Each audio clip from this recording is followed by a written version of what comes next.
Hello there, everyone. Welcome to Cryptic Corpse. I am your storyteller, and I'm here to guide you tonight. I know many of you use these videos to drift off to sleep, so before we begin, take a moment to like this video and subscribe to our channel.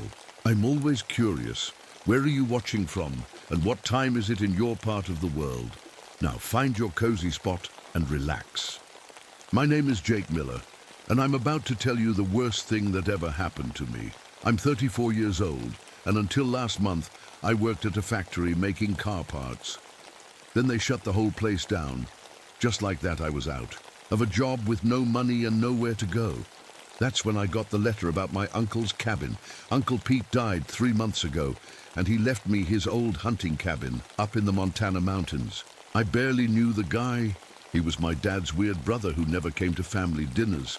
But hey, free place to live, right? I packed everything I owned into my beat-up truck and drove north for 2 days. The cabin was way out there, miles from the nearest town. The road got smaller and smaller until it was just dirt and rocks. When I finally saw the place, it looked like something from an old movie. The cabin sat right next to a creek that made this peaceful, bubbling sound.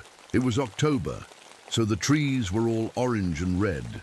Pretty, but kind of lonely too. The cabin was small, but solid. Just one big room with a tiny kitchen and bathroom.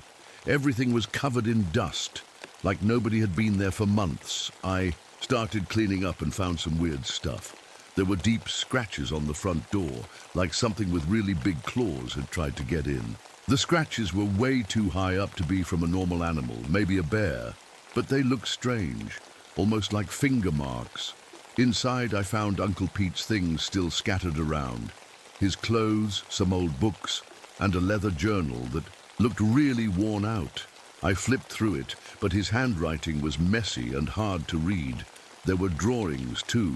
Weird sketches of trees and mountains, and something that looked like a really tall, hairy man. The first night was quiet, except for the creek. I made a fire and ate some canned food I brought.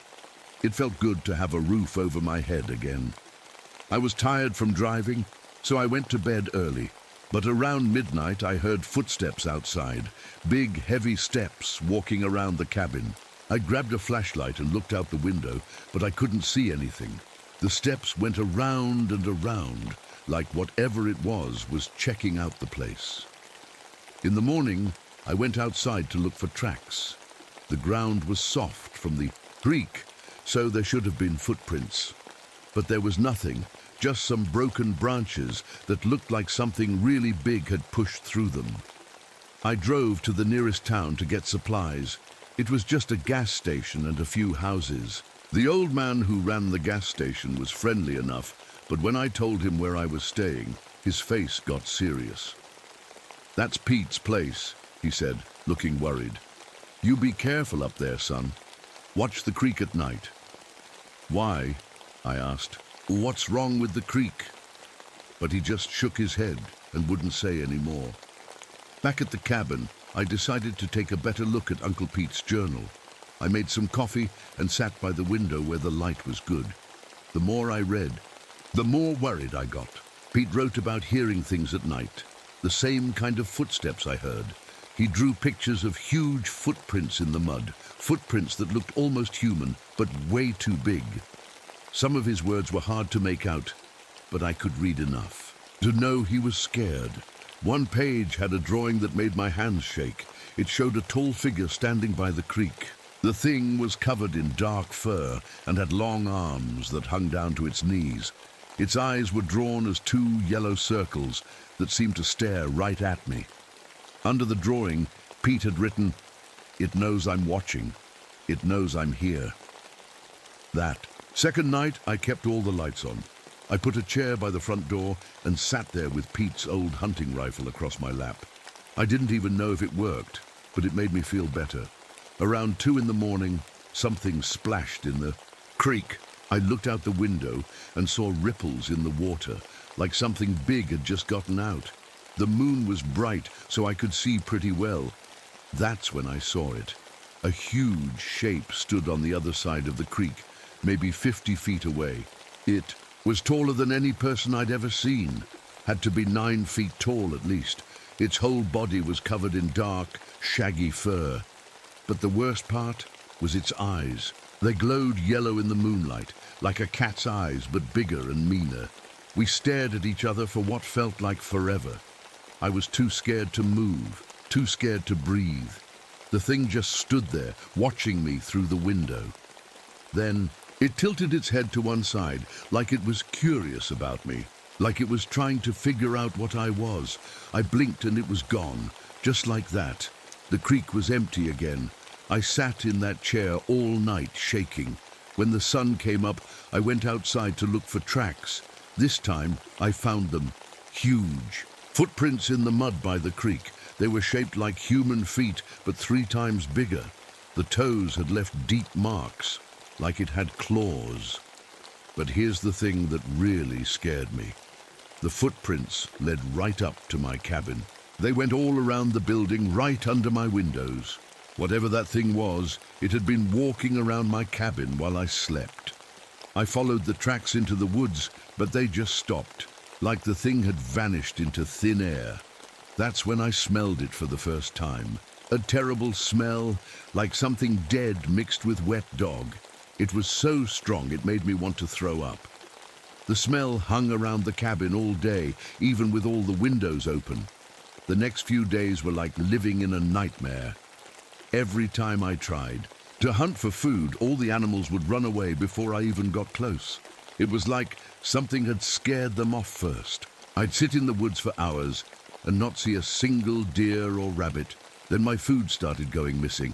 I kept canned goods and dried meat on the front porch in a wooden box. One morning, the box was smashed open and half my food was gone. But it wasn't eaten normal.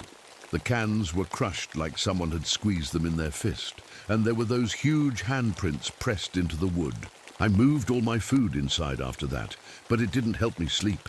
Every night the thing would throw rocks at my roof, not little pebbles, big rocks that made the whole cabin shake. Thump, thump, thump. All night long, keeping me awake. I started talking to myself just to hear a human voice. It's okay, Jake, you're okay. Just an animal, just a big animal. But deep down, I knew this wasn't any normal animal. The worst part started on my 5th night there. I was lying in bed, trying to ignore the rocks hitting the roof, when I heard something that made my blood freeze. Jake! Someone was calling my name from outside. It sounded like a man's voice, but deeper, much deeper. Jake, come outside, Jake. I grabbed my flashlight and looked out the window. Nothing there, just dark trees and the creek. Jake, I want to talk to you, Jake. The voice was moving around the cabin. First it came from the front door, then the back window, then the side. Like whatever was making the sound was walking in circles around my house. I knew it wasn't human. No person could move that fast, and no person had a voice that deep. It sounded like rocks grinding together when it talked.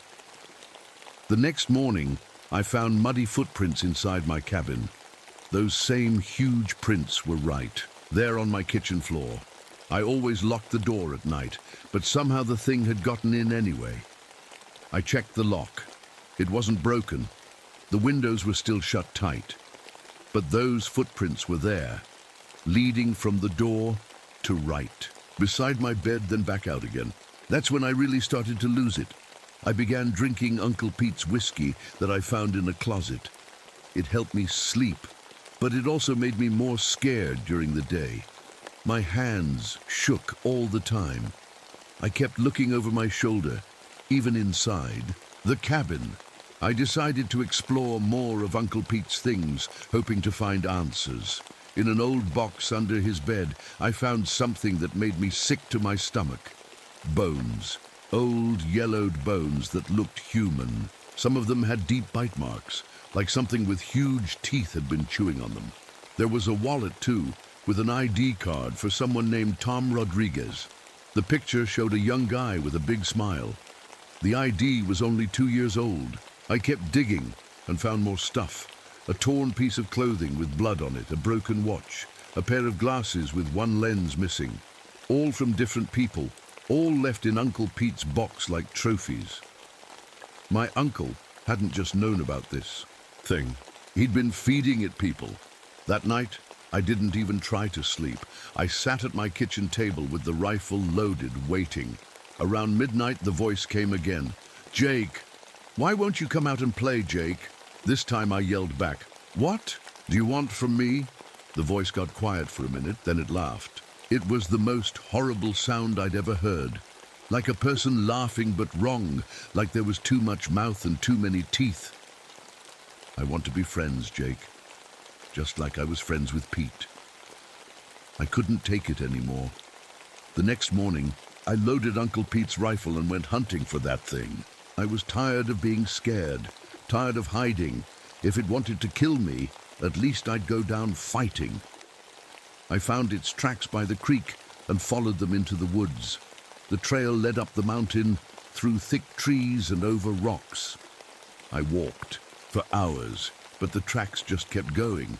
Then I saw it. The creature was standing in a clearing about 100 yards away, with its back to me. It was even bigger than I remembered.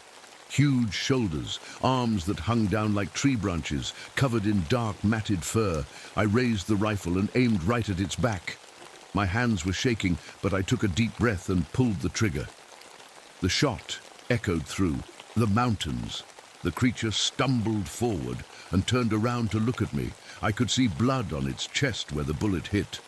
But then something impossible happened. The blood stopped flowing. The wound started closing up like I was watching a movie played backwards. In less than a minute, there was no hole at all. Just dirty fur and those terrible yellow eyes staring at me. The thing smiled. It had way too many teeth, all sharp and white like a shark's mouth. I shot it again and again. Each time the bullets hit and the wounds healed right up.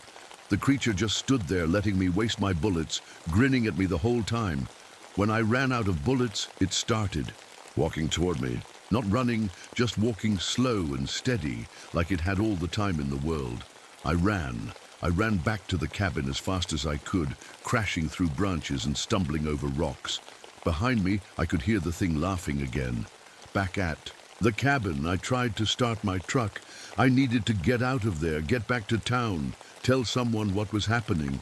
But when I turned the key, nothing happened. I popped the hood and saw that all the wires had been torn out. The engine was ruined. I was trapped. That's when I decided to read the rest of Uncle Pete's journal. I had to know what I was dealing with. I sat at the kitchen table and read every page, even the parts that were hard to make out. The truth was worse than I thought.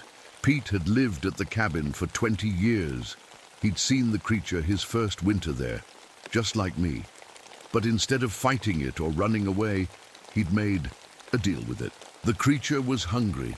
It needed to eat people, but it didn't want the whole town coming after it with guns. So Pete promised to bring it food. One person every winter. Hikers, hunters, people who wouldn't be missed right away. In return, the creature left Pete alone and stayed away from the town. It was the perfect arrangement. Pete got to live in peace, and the creature got its meals delivered. But Pete was getting old. He knew he couldn't keep doing it forever. So he left the cabin to me in his will. He'd picked me as his replacement because I had no family, no friends, nowhere else to go. He knew I'd come to the cabin and the creature would find me. I was supposed to take over the job, feed it people, or become food myself. The last page of the journal was a list of names. All the people Pete had brought to the creature over the years. Tom Rodriguez was on there along with 12 others. Next to each name was a date and a note about how Pete had tricked them into coming to the cabin. At the bottom of the page, Pete had written something that made my stomach turn. Jake, Miller, winter 2023. He'll understand when the time comes. He has to. I threw the journal across the room and screamed. The whole town knew. The gas station owner, the sheriff, probably everyone. They all knew what Pete was doing, and they were okay with it. As long as the creature stayed away from them, they didn't care who it ate. I was never supposed to survive. I was supposed to be the next meal, That night, the creature came back. But this time, it didn't just throw rocks or call my name. It started tearing my cabin apart. First, it ripped the door right off its hinges. Then it started pulling boards off the walls. I hid in the root cellar under the kitchen, listening to my home being destroyed above me. "Come out, Jake," it called. "Let's talk about your uncle's deal." I stayed in that root cellar for hours, listening to the creature tear my cabin to pieces. Boards crashed to the floor above me. Glass broke. The whole place was being destroyed. Finally, everything got quiet. I waited another hour before I climbed out. The cabin was ruined. Walls were knocked down, furniture was smashed, and there was a huge hole in the roof. Cold mountain air blew through what was left of my home. The creature was sitting by the creek, waiting for me. It looked almost human in the moonlight, except for its size and those glowing yellow eyes. "Hello, Jake," it said in that deep, grinding voice. "Are you ready to listen now?" I didn't have a choice. I walked outside, my legs shaking with every step. The creature was even bigger up close, had to be 10 feet tall sitting down. "Your uncle was a smart man," it said. "He understood how things work. I need to eat, and people need to stay safe, so we made a deal." "You're a monster," I said. My voice came out weak and scared. The creature tilted its head. "I'm just hungry, Jake. I've been hungry for a very long time. Your uncle brought me food, and I left everyone else alone. It worked for 20 years. I won't do it," I said. "I won't hurt people for you." "Then you'll take their place," it said simply. "That's how it works. Feed me or become food. Your uncle explained the rules to you in his journal." I thought about running, but where could I go? My truck was broken, and I was miles from town. Even if I made it, who would believe me? And the people there already knew about this thing. They wanted me dead. That's when I remembered something from Uncle Pete's journal. He'd written about the old mining equipment he kept in the shed behind the cabin. Dynamite, from when he used to blow up rocks looking for gold. "Can I have some time to think about it?" I asked. The creature laughed. "You have until tomorrow. Night, Jake. Then you decide, bring me someone to eat or I eat you." It stood up and walked into the woods. I watched until those yellow eyes disappeared between the trees. I ran to the shed and found Uncle Pete's mining supplies. There were 6 sticks of dynamite, old but still good. I also found wire and a timer he used for controlled explosions. I had a plan. It was crazy and would probably kill me, but at least I wouldn't hurt innocent people. I spent the whole next day getting ready. I wired the dynamite to the supports that held up the creek dam upstream. Uncle Pete had built it years ago to make a deeper fishing hole. If I blew it up, all that water would come rushing down at once. That night, the creature came back. It found me sitting by the creek, right where the water was deepest. "Well, Jake, what's your answer?" "I won't do your dirty work," I said, "and I won't let you hurt anyone else either." The creature's eyes got brighter. "Then you've chosen to die?" "Yeah," I said, holding up the timer, "but I'm taking you with me." I pushed the button. The explosion upstream was huge. It lit up the whole valley like daylight for just a second. Then I heard the water coming, a sound like a freight train roaring down the mountain. The creature looked up just as the wall of water hit us. We both went under, tumbling and crashing against rocks. The water was so cold, it felt like knives, and so strong I couldn't tell which way was up. I hit my head on something hard, and everything went black. When they found my body 3 days later, I was washed up on a sandbar 5 miles downstream. Every bone in my body was broken, and my lungs were full of creek water. But here's the thing, and this is why I'm telling you this story even though I'm dead. They never found the creature's body. A week after my funeral, a new family moved into a cabin they'd rebuilt by Copper Creek. A nice young couple from the city, looking for peace and quiet in the mountains. The gas station owner sold them supplies and gave them the same warning. He gave me, "Be careful up there, watch the creek at night." But they just laughed and said they weren't afraid of anything. Last month, I heard the woman screaming from across the valley. Then everything got quiet again. The creature is still out there, still hungry. And there's always someone new willing to make the same deal Uncle Pete made. So if you ever find yourself inheriting a cabin by a creek in Montana, maybe think twice before you go. Some places are better left empty. And if you do go, remember what I learned too late. Some monsters don't just want to kill you. They want to make you just like them. My name is Elena Martinez, and I need to tell you what happened to me in the desert. I'm 35 years old, and I used to be a nurse, but I had to run away from my life because my ex-husband wanted to kill me. He told me he would find me and hurt me real bad, so I took all my money and drove as far away as I could. I found this old gas station in the middle of nowhere in New Mexico. It was cheap because nobody wanted it. The place had been closed for 5 years. There were no other buildings for 30 miles in any direction. It was perfect for hiding. The gas station was dirty and broken, but I could fix it. I'm good with my hands, and I know about cars from helping my dad when I was little. I also speak Spanish and English, which helps with the few people who drive through the desert. At first, I loved it there. The sky was so big and blue. At night, I could see more stars than I ever saw in the city. The quiet was nice after years of being scared and hearing my ex-husband yell. For the first time in a long time, I felt safe. I worked hard to clean up the gas station. I fixed the old pumps and painted the walls. I put up a sign that said, Elena's Desert Stop. I was proud of my little place, but then strange things started happening. The few people who stopped for gas acted weird. They would look around like they were scared of something. They paid quickly and left fast. Some of them stared at me too long, like they knew me from somewhere. But I had never seen them before in my life. One morning I found something that made my skin crawl. Behind the gas station, someone had put animal bones in perfect circles. The bones were white and clean, like they had been there for a long time. But I walked back there every day and they weren't there before. I picked up the bones and threw them away. But the next morning they were back. Same circles, same spots. This time there were more of them. I called the police, but they said it was probably just kids playing pranks. The nearest town was so far away that nobody came to check.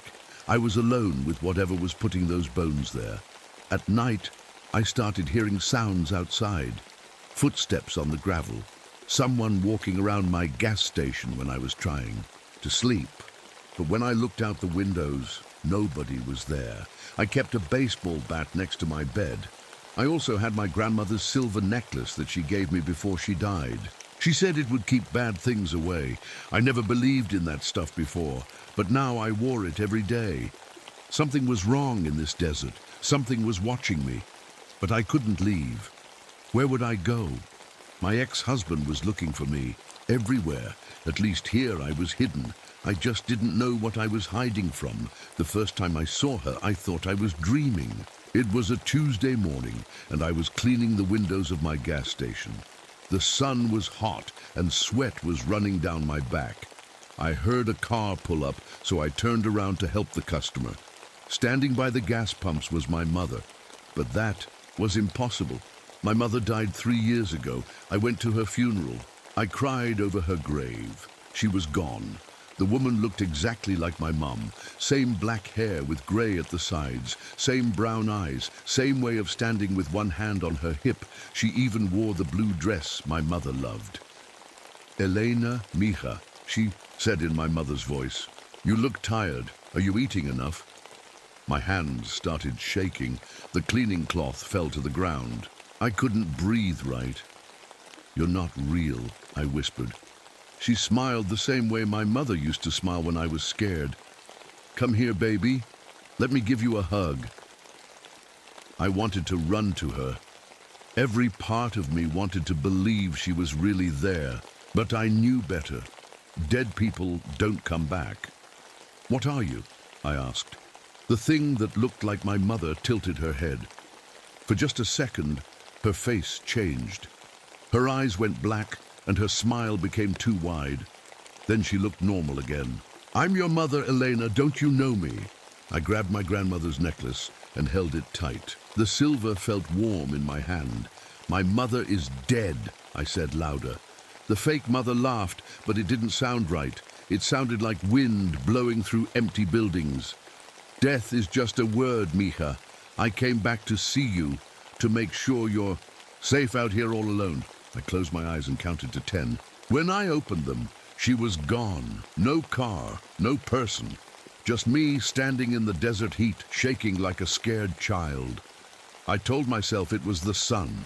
People see things in the desert when it's too hot. That had to be it. That night, my phone rang. Hello, I answered. Elena. It was my mother's voice again. Why did you run away from me today? I hung up fast. The phone rang again and again. Each time it was her voice asking why I was scared of her. I unplugged the phone and went to bed, but I couldn't sleep.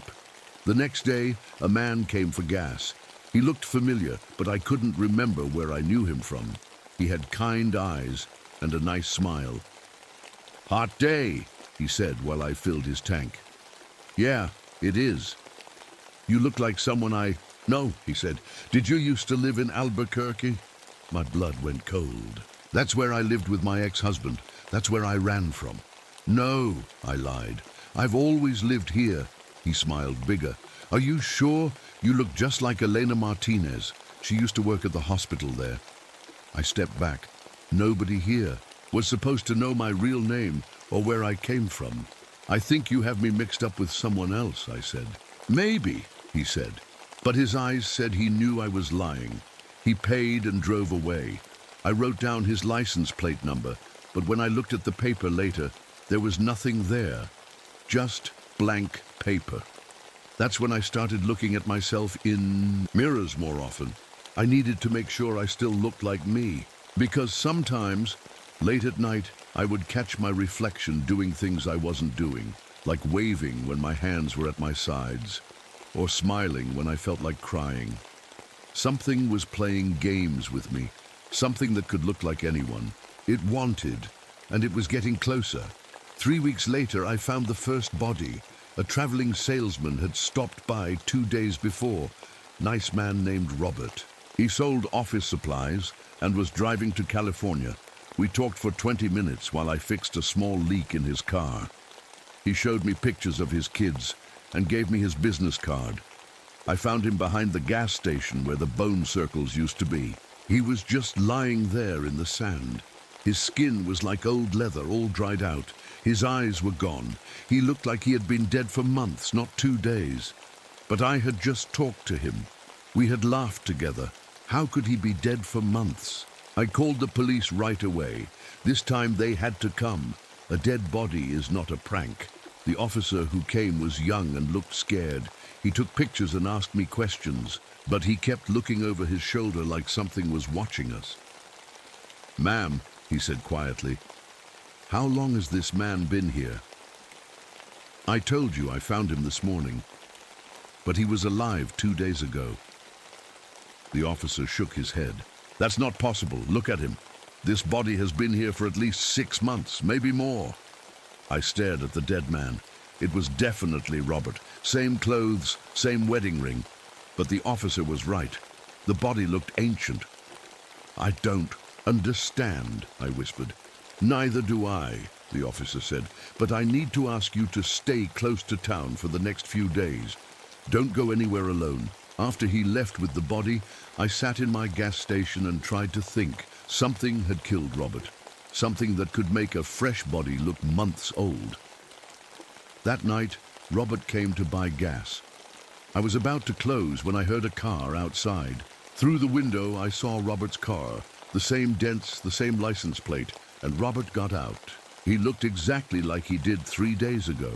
Clean clothes, bright smile, pictures of his kids in his wallet.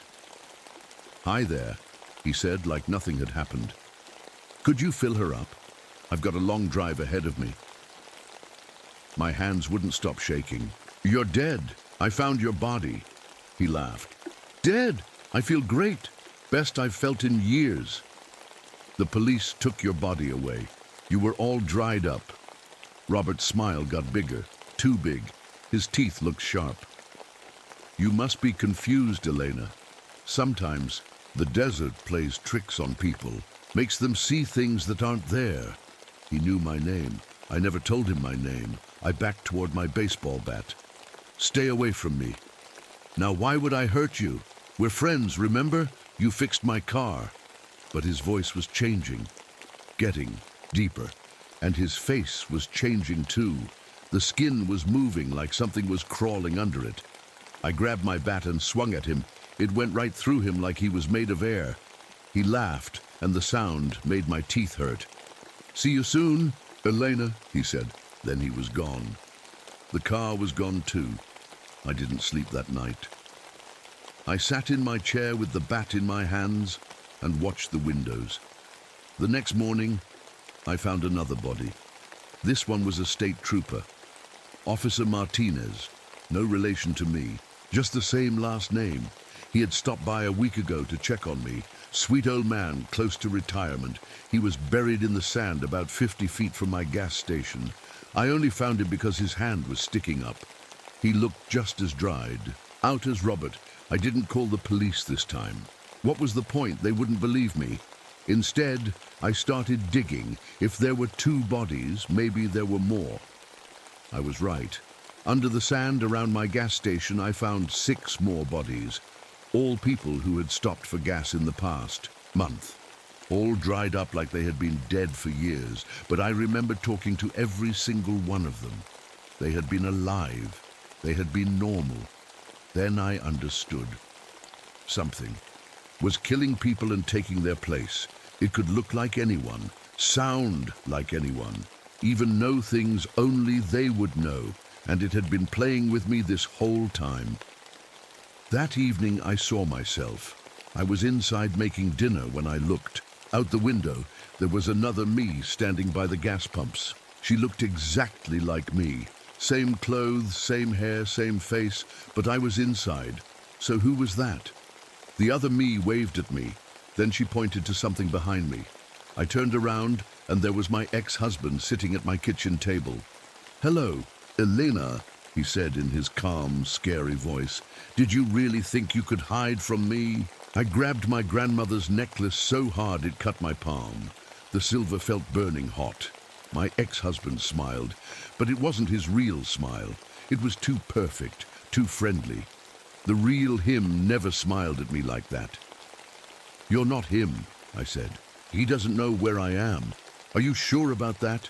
He leaned back in my chair like he owned the place. "Maybe I found you weeks ago. Maybe I've been watching you this whole time." "No, you're the thing that killed those people. You're the thing that pretended to be my mother," he laughed. "Your mother was easy. She loved you so much. All her memories of you were right there for me to take. Did you know she worried about you every day, even after she died?"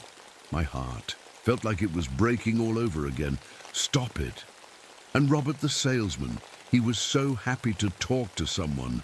Lonely man, made it simple to become him. His face changed as he talked. For a second, he looked like Robert, then like my mother, then like the state trooper. "What are you?" I whispered. "I'm old, Elena. Older than this desert. Older than the people who used to live here before the white men came. I've been waiting in this place for a very long time." The kitchen felt colder. The lights started to flicker. "The gas station owners before you," he continued, "they all disappeared, one by one. I took their faces, their memories, their lives, but none of them had what I really wanted." "What do you want?" He smiled with my ex-husband's face. "I want to be someone forever, not just for a few days or weeks. I want a life that's real, and you, Elena Martinez, you have the perfect life for me to steal. My life isn't perfect, it's broken. I'm running and hiding." "Exactly. No one will come looking for you. No one will notice if you act a little different. You're invisible, just like me. We're perfect for each other." I backed toward the door, but it wouldn't open. The handle turned, but the door stayed shut. "The thing is," he said, standing up slowly, "I've been practicing being you for weeks now. I know how you talk, how you walk, how you think.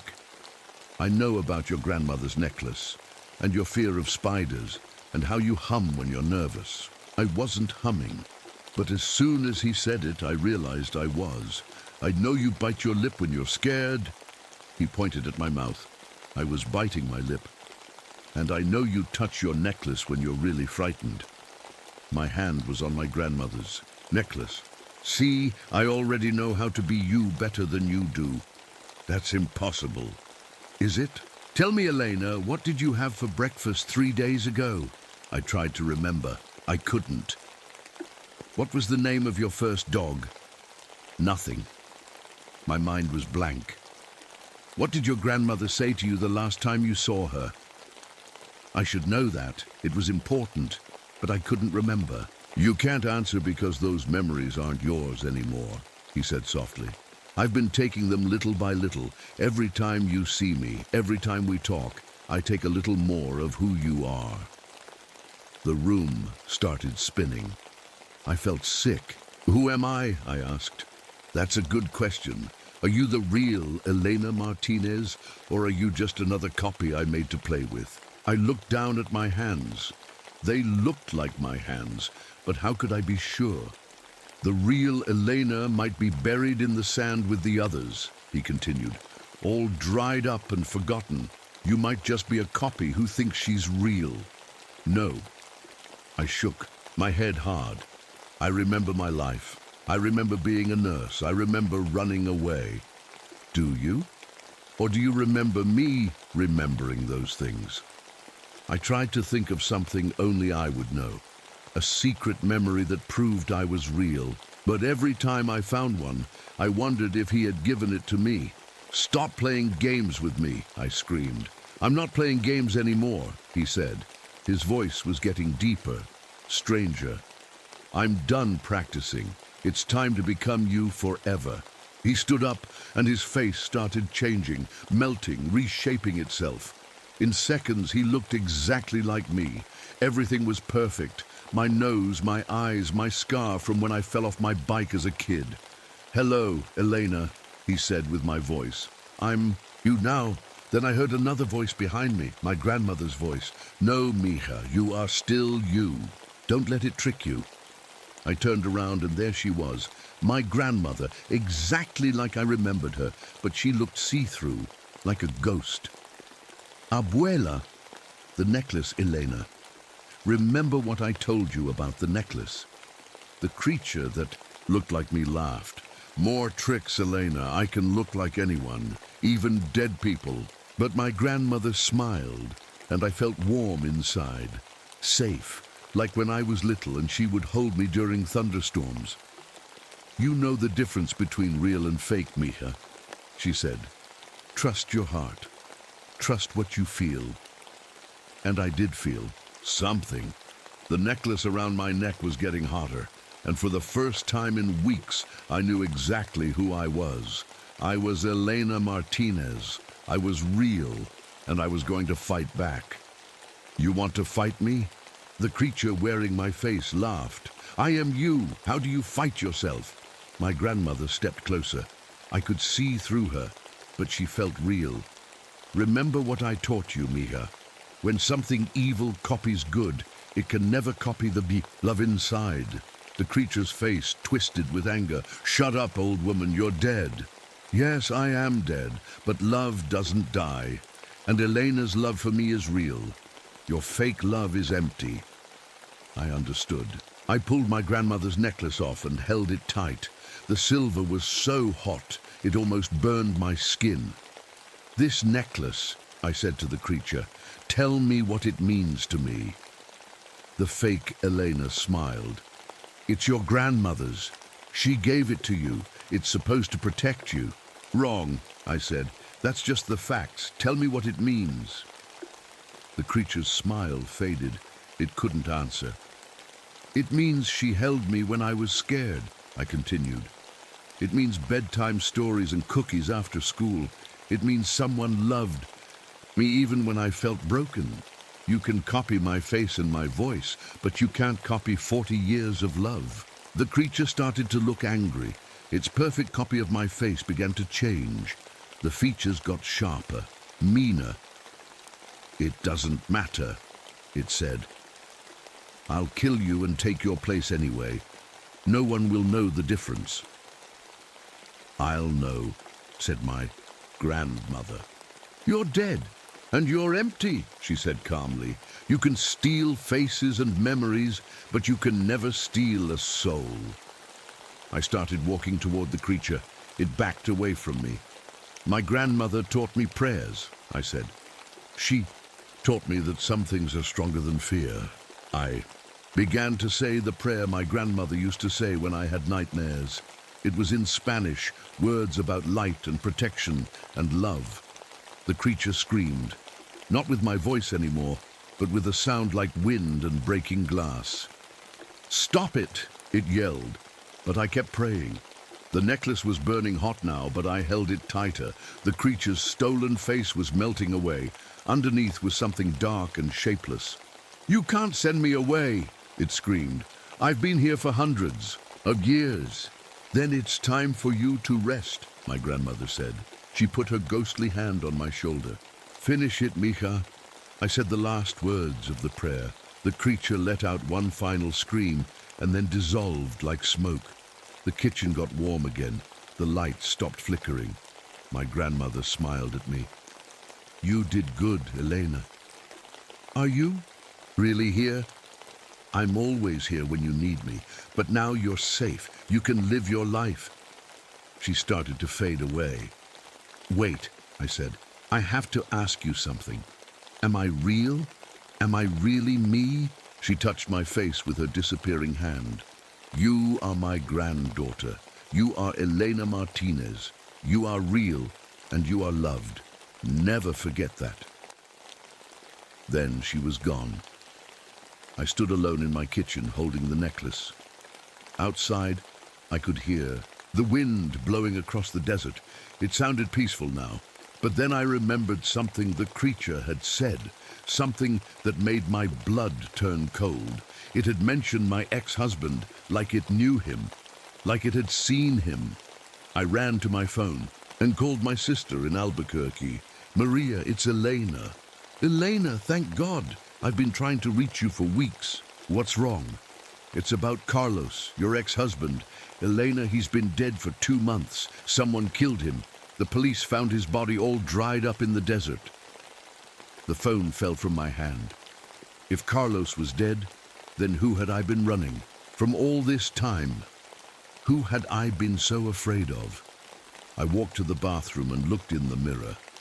My face looked back at me, but now I wasn't sure if it was really my face or just another copy. I touched my grandmother's necklace. It felt cold. "Now normal. I'm Elena Martinez," I said to my reflection. "I'm real." My reflection nodded back, but for just a second, I thought I saw it smile when I wasn't smiling. Outside, a car was pulling up to my gas station. A new customer, a new face for something, to steal. I walked to the window and watched a young woman get out of her car. She looked tired and scared, like she was running from something, just like I had been. "Can I help you?" I called out to her. She looked up at me and smiled. "I hope so. I'm looking for a place to hide." I opened the door to let her in. After all, I knew exactly how she felt. But as she walked past me, I caught my reflection in the glass door. I was smiling, but I didn't feel like smiling, and that's when I realized the truth. The creature had won after all. "My name is Mary Beth Coleman, and I wish I'd never heard of Whistling Ridge. But I'm getting ahead of myself. Let me start from the beginning, when I thought the worst thing that could happen to me already had. I was 28 when my husband Jack died in Vietnam. One day I got a letter saying he was coming home, and the next day I got a different letter saying he wasn't. Just like that, I became a widow with 2 little kids to raise. Tommy, who was 8, and Lisa, who was 6. We didn't have much money. Jack's army pay was all we had, and that stopped when he died. I was working at the diner in town, but it barely paid for rent and food. Then one day a lawyer came to see me. He said Jack's family had left us a farm up in the Kentucky hills, a place called Whistling Ridge. I'd never met Jack's family. He said they were all dead, and he never liked talking about them. But here was this lawyer telling me I owned a whole farm now. It seemed like a gift from God. I could grow our own food, maybe raise some animals. The kids could have space to run around instead of being stuck in our tiny apartment. So in late summer, I loaded everything we owned into our old truck and drove up into those hills. The farm was way out there, miles from the nearest neighbor. The house was old but solid, with a big front porch and a red barn out back. There were fields for crops and a chicken coop that just needed some fixing. Tommy ran around exploring while Lisa stayed close to me. "It's so quiet here, Mama," she said, and she was right. In town, there were always cars and people talking. Here there was just wind in the trees and birds singing. On our second day, an old man came walking up the dirt road. He was thin and bent over with white hair and worried eyes. "You're the Coleman widow," he said. It wasn't a question. "Yes, sir, I'm Mary Beth. These are my children, Tommy and Lisa." He looked at the kids for a long time, like he was seeing something that scared him. "You shouldn't have come here," he said quietly. "I'm sorry. This place, it's not safe, especially not for children." He looked around like something might be watching us. "There are wild dogs in these hills. Big ones. They hunt in packs." I thanked him for the warning, but I figured he was just trying to scare the city folk. Every place had its dangers.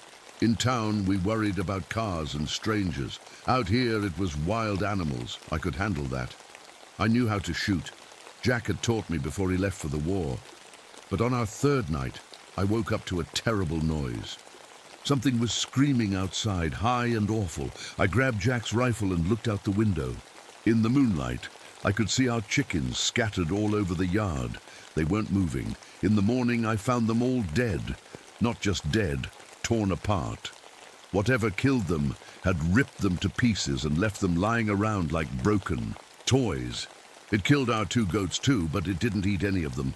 It just killed them and left. That night, Tommy came to my room. "Mama, there are eyes in the trees." "What do you mean, honey?" "Lisa and I saw them, yellow eyes watching our window, but when we looked harder, they disappeared." I told him it was probably just raccoons or possums, but my hands were shaking as I tucked him back into bed. That night I heard the howling again, but it didn't sound like any dog I'd ever heard. It sounded almost like people screaming in the distance. I was starting to think that Old Man might have been right. The next few days were quiet, too quiet. I kept waiting for something else to happen, but nothing did. The kids played in the yard during the day, and at night we all slept in my room, with the rifle next to the bed. I told myself we were being silly, but I couldn't shake the feeling that something was watching us. Then one morning I woke up and knew something was wrong. All our farm animals were dead, every single one. The chickens, the goats, even the old pig we'd bought from a neighbor. They were arranged in a strange circle around our water well, like someone had put them there on purpose. But that wasn't the worst part. The worst part was that our phone line had been cut. The thick black wire was hanging loose, clearly torn in half. And when I went to start the truck to drive to town, all 4 tires were flat. Not just flat, slashed with something sharp. "Mama, I'm scared," Lisa said, holding onto my arm. I was scared too, but I couldn't let her see that. "It's okay, baby. Maybe some wild animals got confused. We'll fix the truck and everything will be fine." But how do you explain animals that cut phone lines and slash tires? How do you explain the fallen tree that had appeared across our driveway sometime during the night, blocking our way out? That evening, as the sun was going down, I saw something that made my blood turn cold. There were scratches on our kitchen window, deep scratches that spelled out words, "Give us the children." I grabbed both kids and pulled them away from the window. "Pack your things," I whispered. "We're leaving, right now." But when I looked outside, I saw shapes moving in the darkness around our house. Tall shapes that walked on 2 legs but moved wrong, like they weren't quite human. Their eyes glowed yellow in the dark, and when they saw me watching, they didn't run away. They just stood there, staring back. That's when I heard the howling start again. But this time it was coming from all around us, north, south, east, west. We were surrounded. I loaded the rifle and checked the locks on every door and window. The kids huddled together on the couch while I watched through the curtains. More shapes appeared in the darkness. I counted at least 6 of them, maybe more. Then I heard something that made me want to scream. One of them was calling my name. Mary Beth, it said in a voice that sounded almost human. Mary Beth, come outside. But the voice wasn't quite right. It was too deep, too rough, like someone trying to talk with a mouth that wasn't made for words. Don't listen to it, I told the kids. Whatever you hear, don't listen. All night long, those things walked around our house. Sometimes they scratched at the walls, sometimes they called our names, and sometimes they made sounds that were so horrible I had to cover the kids' ears. When morning came, they were gone, but I knew they'd be back. The next day, I tried to fix our truck tire with an old patch kit I found in the barn. If I could get just one tire working, maybe we could drive to town for help. But as I was working, I heard a car coming up our driveway. It was Mr. Henderson, the mail carrier. He was a friendly old man who always waved when he saw the kids. But when I looked at his car, something was wrong. The driver's door was hanging open, and I could see his mailbag scattered on the ground. Mr. Henderson, I called out, but there was no answer. I told the kids to stay inside while I walked closer to his car. That's when I saw him. He was stuffed inside our big mailbox at the end of the driveway, his body twisted in ways that didn't look right. His eyes were wide open, staring at nothing. I ran back to the house and locked the door. My hands were shaking so bad I could barely turn the key. 2 days later, Sheriff Rawlings came by to check on us. I was so happy to see his police car that I almost cried. Finally, someone would help us get out of here. Sheriff, thank God you're here, I said, running to meet him. There's something terrible happening. Mr. Henderson is dead, and there are things in the woods. But the sheriff never answered me. The next morning, I found his car flipped upside down in our front yard. He was still inside, but he looked like something had torn him apart with giant claws. That's when I knew we were truly alone. A week went by. No one else came to check on us. The grocery truck that was supposed to deliver our food never showed up. I found the driver 3 miles down the road, his truck pushed into a deep ditch. He was dead too. Then my sister Carol came to visit. I had written her a letter before our phone got cut, asking her to come help us. When I saw her little blue car coming up the hill, I wanted to scream at her to turn around and drive away as fast as she could. But it was too late. I found her the next morning, hanging from a rope tied to our front porch roof. But the worst part wasn't that she was dead. The worst part was that someone had arranged all the other bodies in our front yard. Mr. Henderson, the sheriff, the truck driver, and my sister Carol. They were positioned to spell out a word, soon. That night I sat with the rifle across my lap, while Tommy and Lisa slept beside me on the couch. Through the window, I could see yellow eyes watching us from the darkness. More eyes than I'd ever seen before. They were everywhere, in the trees, behind the barn, along the fence line. One of them stepped into the moonlight, and I got my first clear look at what we were dealing with. It stood on 2 legs like a man, but it was covered in dark fur. Its hands looked human, but they ended in long, sharp claws. Its face was the worst part, like a wolf's face, but with human eyes that looked right at me and understood exactly what I was thinking. It opened its mouth and spoke in that same wrong voice I'd heard before. "Give us the children, Mary Beth. Give them to us and we'll let you live." I raised the rifle and fired. The shot was loud in the quiet night, and I saw the thing stagger backward. But it didn't fall down. It just looked at the spot where the bullet hit it, then looked back at me and smiled with too many teeth. "You can't kill us," it said. "We've been here longer than your family, longer than this farm, longer than these hills." More shapes moved in the darkness around it. I counted at least 12 of them now, maybe more. They started walking toward the house. slow and patient, like they had all the time in the world. I woke up the kids. "Tommy, Lisa, we need to go to the basement right now." "Why, Mama?" Lisa asked, rubbing her eyes. "Just trust me, baby. Grab your blankets and follow me." As we ran down the basement stairs, I heard the first window break upstairs. In the basement, I pushed an old wooden table against the door while the kids huddled in the corner. Above us, I could hear those things walking around our house, their claws clicking on the wooden floors. Sometimes they would scratch at the walls or knock things over, but mostly they just walked back and forth, back and forth.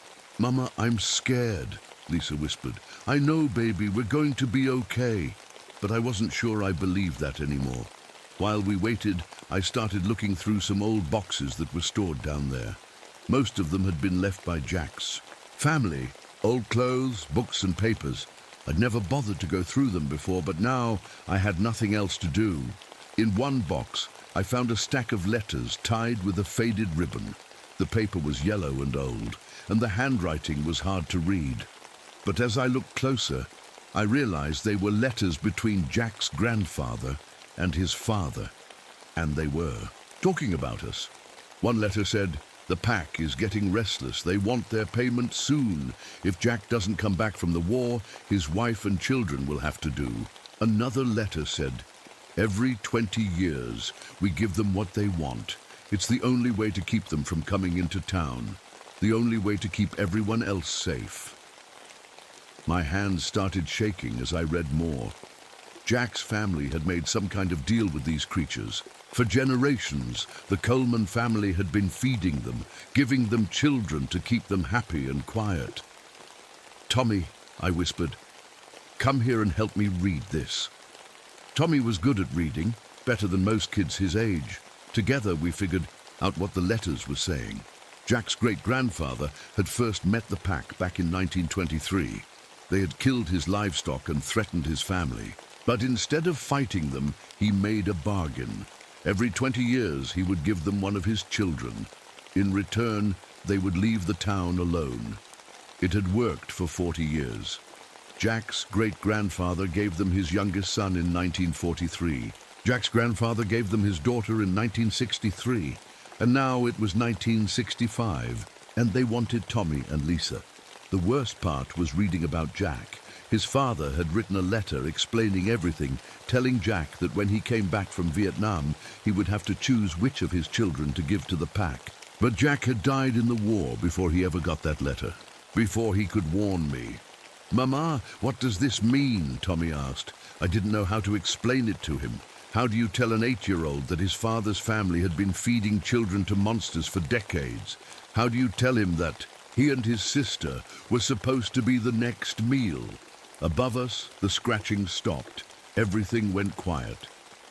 Then I heard a new sound. Someone coming down the basement stairs. Heavy footsteps, but walking like a person. The thing that appeared at the bottom of the stairs looked more human than the others. It wore torn clothes that might have once been a suit. Its face was mostly human too, except for the yellow eyes and the mouth full of sharp teeth. "Hello, Mary Beth," it said in a voice that was almost normal. "I see you found the letters." I pointed the rifle at it, but my hands were shaking so bad I could barely aim. "Don't be afraid," it continued. "We're not here to hurt you. We just want what was promised to us, what your husband's family has been giving us for 40 years. "You're not taking my children," I said. It tilted its head like a dog hearing. A strange sound. "But that's the deal. That's how it works. We get the children and everyone else stays safe. Your husband's father understood. His grandfather understood. It's the natural way of things. I don't care about any deal. You're not getting my kids." The thing looked sad, almost human for a moment. "Then everyone will suffer. We'll go into town. We'll visit every house, every family. We'll take all the children instead of just 2. Is that what you want?" I looked at Tommy and Lisa, who were staring at me with wide, frightened eyes. They were depending on me to protect them. But how could I save them when an entire town's worth of children might die if I said no? "You have until sunrise to decide," the thing said. then turned and walked back up the stairs. Choose wisely, Mary Beth Coleman. I sat in that basement for hours, holding my children close and trying to think of a way out. But there was no way out. The creatures had surrounded us completely. Even if we could get past them, our truck was broken and the road was blocked. As the night got darker, I heard them breaking more things upstairs. They were getting impatient. "Mama," Tommy whispered, "are you going to give us to them?" "Never," I said, and I meant it. "I will never let them hurt you." But as I said those words, I started forming a plan. It was a terrible plan, and it meant I would never see my children grow up, but it was the only way to save them. I looked around the basement and saw the old propane tanks that heated our water. There were 3 of them, big metal tanks full of gas. If I could break them open somehow, and if I had a way to light them... "Tommy, Lisa, I need you to listen to me very carefully," I whispered. "Do you remember the storm drain behind the house? The big pipe that goes under the hill?" They both nodded. "I need you to crawl through that pipe. It comes out by the old Miller Farm, about 2 miles away. When you get there, you run to town and you tell the sheriff what happened here." "But Mama, you said the sheriff was dead," Lisa said. "Then you tell anyone who will listen. You tell them about the pack, about the letters, about everything. Promise me." "We're not leaving without you," Tommy said. "Yes, you are." I hugged them both as tight as I could. "I'm going to keep them busy while you escape, but you have to go right now, before they realize what we're doing." I showed them the small window at the back of the basement. It was just big enough for children to squeeze through. It led to a crawl space that connected to the storm drain. "When you hear a loud noise, you run," I told them. "Don't look back. Don't stop. Just run." Tommy started to cry. "I don't want to leave you, Mama." "I know, baby. But this is the only way. You have to take care of your sister now. You have to be brave." I kissed them both and helped them through the window. Then I waited until I heard their footsteps fade away through the crawl space. Above me, the pack leader called down the stairs. "Time's up, Mary Beth. What's your decision?" "I'm coming up," I called back. "Just give me a minute." I used my rifle to break open the first propane tank. Gas started hissing out, filling the basement with a smell like rotten eggs. I broke open the second tank, then the third. The smell was getting so strong it made my eyes water. Then I walked to the bottom of the stairs and called up, "I've decided. I'll give you what you want, but you have to come down here to get it." I heard footsteps above me. Lots of footsteps. The whole pack was coming. The first creature appeared at the top of the stairs, then another. Then another. Soon there were 6 of them crowding onto the narrow staircase, all pushing to get down to the basement first. "Where are the children?" the leader asked. I smiled and held up a lit match I'd taken from my pocket. "They're somewhere safe, somewhere you'll never find them." The leader's eyes went wide as he smelled the gas. "Don't do it, Mary Beth. We can make another deal." "No more deals," I said, and dropped the match. The explosion was so loud it probably woke up people in the next county. The whole house shook, and flames shot up through the floors like angry dragons. I felt the heat hit my face just before everything went dark. But in that last second, I heard something that made me smile. In the distance, I could hear Tommy and Lisa calling for help. They had made it to town. They were safe. That was all that mattered. Tommy and Lisa ran through the woods for what felt like hours. When they finally reached the old Miller farm, they were crying and covered in dirt. Mrs. Miller found them on her porch at sunrise, shaking and trying to tell her about monsters and explosions. She called the fire department and the police. By the time they got to Whistling Ridge, there wasn't much left of our house. Just a big black hole in the ground and smoke rising into the morning sky. They found my body in what used to be the basement. The newspaper said I died in a gas explosion caused by a leak in the old propane tanks.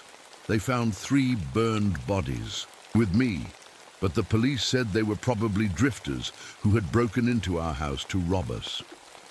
"Wild animals must have killed all those other people," the new sheriff told everyone. Probably a pack of wild dogs. But don't worry, the explosion scared them off. They won't be back. Tommy and Lisa tried to tell people the truth. They talked about the creatures that walked on two legs and had yellow eyes. They showed people the letters we'd found, the ones that talked about the deal Jack's family had made. But nobody believed them. Adults patted them on the head and said they'd been through something terrible, that their minds were playing tricks on them. The letters were just old family stories, they said, nothing but make-believe. The children were sent to live with my sister's family in another state. Tommy wrote me letters for years, even though I was dead. He told me he still had nightmares about yellow eyes watching him through his bedroom window. He said Lisa wouldn't sleep alone anymore. But here's the thing nobody knew. The explosion didn't kill all of them. On quiet nights, when the moon is dark and the wind is still, people in the hills around Whistling Ridge still hear howling. Not dog howling. Something else. Something that sounds almost like voices calling out names. And every few years, a family with young children moves into one of the old farms up there. They get a good deal on the land because nobody else wants to buy it. They think they're lucky. For a while, everything seems fine. The kids play in the yard. The parents fix up the old house and plant gardens. They wave at their neighbors and join the church in town. But then, strange things start to happen.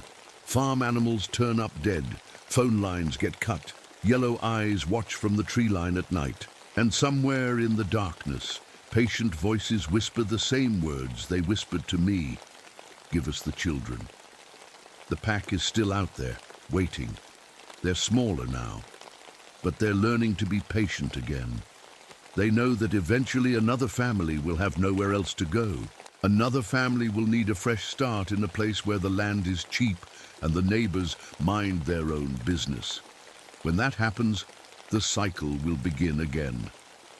Tommy is grown up now with children of his own. Sometimes he gets letters from real estate agents offering him great deals on farmland in Kentucky. Beautiful, quiet places where kids can run free and families can start over. He always throws those letters away. He remembers what I taught him that last night in the basement. Some deals are too good to be true. Some places are empty for a reason. And some things that live in the dark are still hungry, even after all these years. The end. My name is Grace Thibodeau, and I'm telling you this story because someone needs to know the truth about what happened in that Louisiana swamp back in 1973. Someone needs to know why I had to do what I did. I was 31 years old when I ran, away from home. Now you might think that's too old to be running from your family, but you don't know my papa. He's a stubborn Cajun man who still thinks daughters belong to their fathers until they get married off. And he picked the worst man in 3 parishes for me to marry. His name was Claude Boudreau, and he was mean as a rattlesnake. I'd seen how he treated his first wife before she died. The bruises on her arms, the way she jumped when he raised his voice. When Papa told me I was going to marry Claude in 2 weeks, I knew I had to get out of there fast. So one night, when everyone was sleeping, I packed my few things in an old canvas bag. I took Mama's rosary, some clothes, and the little bit of money I'd saved from selling my quilts. Then I walked out into the dark Louisiana night. I knew exactly where I was going. Deep in the bayou, my grandmère had an old houseboat. She died 3 years ago, but nobody went out there anymore. It was too far from town, too wild, perfect for hiding. It took me 2 days to find someone willing to take me that deep into the swamp. Old Pierre Landry finally agreed, but he shook his head the whole time. That's no place for a woman alone, Grace, he said in his thick accent. That bayou, she's different from the others. Wild things live out there. But I didn't listen. I was so scared of marrying Claude that a few wild animals seemed like nothing. When we reached Grandmère's houseboat, my heart almost broke. It was smaller than I remembered, with faded blue paint peeling off the sides. Cypress trees hung over it like giant arms, covered in Spanish moss that looked like old ladies' hair. The water around it was black as coffee, so still it looked like a mirror. Pierre helped me carry my things onto the little deck. You sure about this, Grace? He asked one more time. I nodded, even though my hands were shaking. I'll be fine. Come back for me in a month. He shook his head again. If you change your mind, you light that old lamp at night. Someone will see it and come get you. Then he was gone, and I was alone in the deepest part of the Louisiana swamp. The silence hit me first. Back home, there were always sounds, people talking, cars on the road, dogs barking. But here, the quiet was so thick I could almost touch it. Then slowly, I started hearing the swamp sounds, water lapping against the houseboat, insects buzzing, something splashing far away. I opened the door to Grandmère's houseboat with the old key she'd given me years ago. Inside, everything was just like she left it. Her rocking chair by the window, her pots and pans hanging from hooks. Even her smell was still there, lavender and pipe tobacco. That first night I sat in her chair and looked out at the dark water. Fireflies danced between the trees like tiny spirits. An owl called from somewhere far away. For the first time in months, I felt safe. But as I was getting ready for bed, I heard something that made my blood run cold. It sounded like a man crying, but not quite human. It came from across the water, deep and sad and lonely. I told myself it was just an animal, maybe a wildcat or something. But as I lay in Grandmère's old bed, listening to that awful crying, I couldn't shake the feeling that something was watching me from the darkness outside. The next morning I woke up with the sun. The crying had stopped sometime during the night, but I hadn't slept well. Every little sound made me jump, the houseboat creaking, water moving underneath, a fish jumping somewhere. I made myself some coffee with Grandmère's old pot and sat on the little deck. In the daylight, the swamp looked different, still wild, but prettier. Birds were singing. A turtle sunned itself on a log nearby. The Spanish moss moved in the breeze like curtains. I spent the morning cleaning the houseboat. Grandmère had always been neat, but 3 years of dust and spider webs had built up. Under her bed, I found an old wooden box I'd never seen before. Inside were 3 leather books, journals. I opened the first one and saw Grandmère's writing. The date on the first page was from 50 years ago, when she was young like me. I sat in her rocking chair and started reading. At first, it was normal stuff. What she cooked for dinner, the weather, how Grandpère was doing. But then I got to the strange parts. The thing in the water watches me, she wrote. I see its eyes at night, glowing like yellow lamps. Marie says it's the rougarou, but I tell her she's being foolish. There's no such thing. Rougarou, I'd heard that word before. Old Cajun stories about a beast that lived in the swamp. Half man, half wolf. My mama used to tell me those stories to make me behave when I was little. I kept reading. Grandmère wrote about strange gifts left on her deck. Dead rabbits arranged in circles. Flowers that don't grow in Louisiana. Shells from the ocean, even though we were miles from the sea. It's trying to court me, she wrote, like a man brings flowers to a woman, but this is no man. My hands started shaking as I read. This couldn't be real. Grandmère was always so practical. She didn't believe in ghost stories. But then I remembered the crying from last night and something else Pierre had said when he dropped me off. Something about this bayou being different. I closed the journal and walked outside. That's when I saw them. Scratches on the side of the houseboat, deep gouges in the wood like something with very big claws had tried to climb up. They were fresh. The wood inside was still white and clean. I knelt down and put my hand next to one of the scratches. It was longer than my whole hand, wider too. No animal I knew had claws that big. I looked around the deck more carefully. In the corner, I found a pile of things that hadn't been there yesterday. 3 dead fish, arranged in a neat triangle. A white flower I'd never seen before. And a necklace made of river pearls. My heart started beating fast. Someone had been here while I was sleeping. Someone had left me gifts, just like in Grandmère's journal. I ran back inside and grabbed the second journal. This one was from 30 years ago. Grandmère was older, married to Grand-Père by then. I thought it would stop when I married, she wrote, but it didn't. The Rougarou is angry now. It kills the fish in our traps. It makes awful sounds at night. It wants me to come back to the deep bayou, but I can't. I won't. The third journal made my blood freeze. It took Marie's daughter last month, Grand-Mère wrote. Found her in the water, but she looked peaceful, like she was sleeping. The old women say the Rougarou chose her as his bride. They say our family has been giving daughters to the swamp for 100 years. They say it's our curse. I dropped the journal. My hands were shaking so bad I could barely pick it up again. Our family. Our curse. That's when I heard it. The same crying from last night, but now it was daytime. It came from across the water, long and sad and lonely. And this time, I swear it sounded like it was calling my name. For 3 days after I found those journals, I barely slept. Every night, the crying came, always from across the water, always after dark, and every morning I found new gifts on my deck, a fish with silver scales that sparkled like jewelry, purple flowers that smelled like perfume. Once, a small wooden carving of a woman in a wedding dress. That one made my hand shake so bad I dropped it in the water.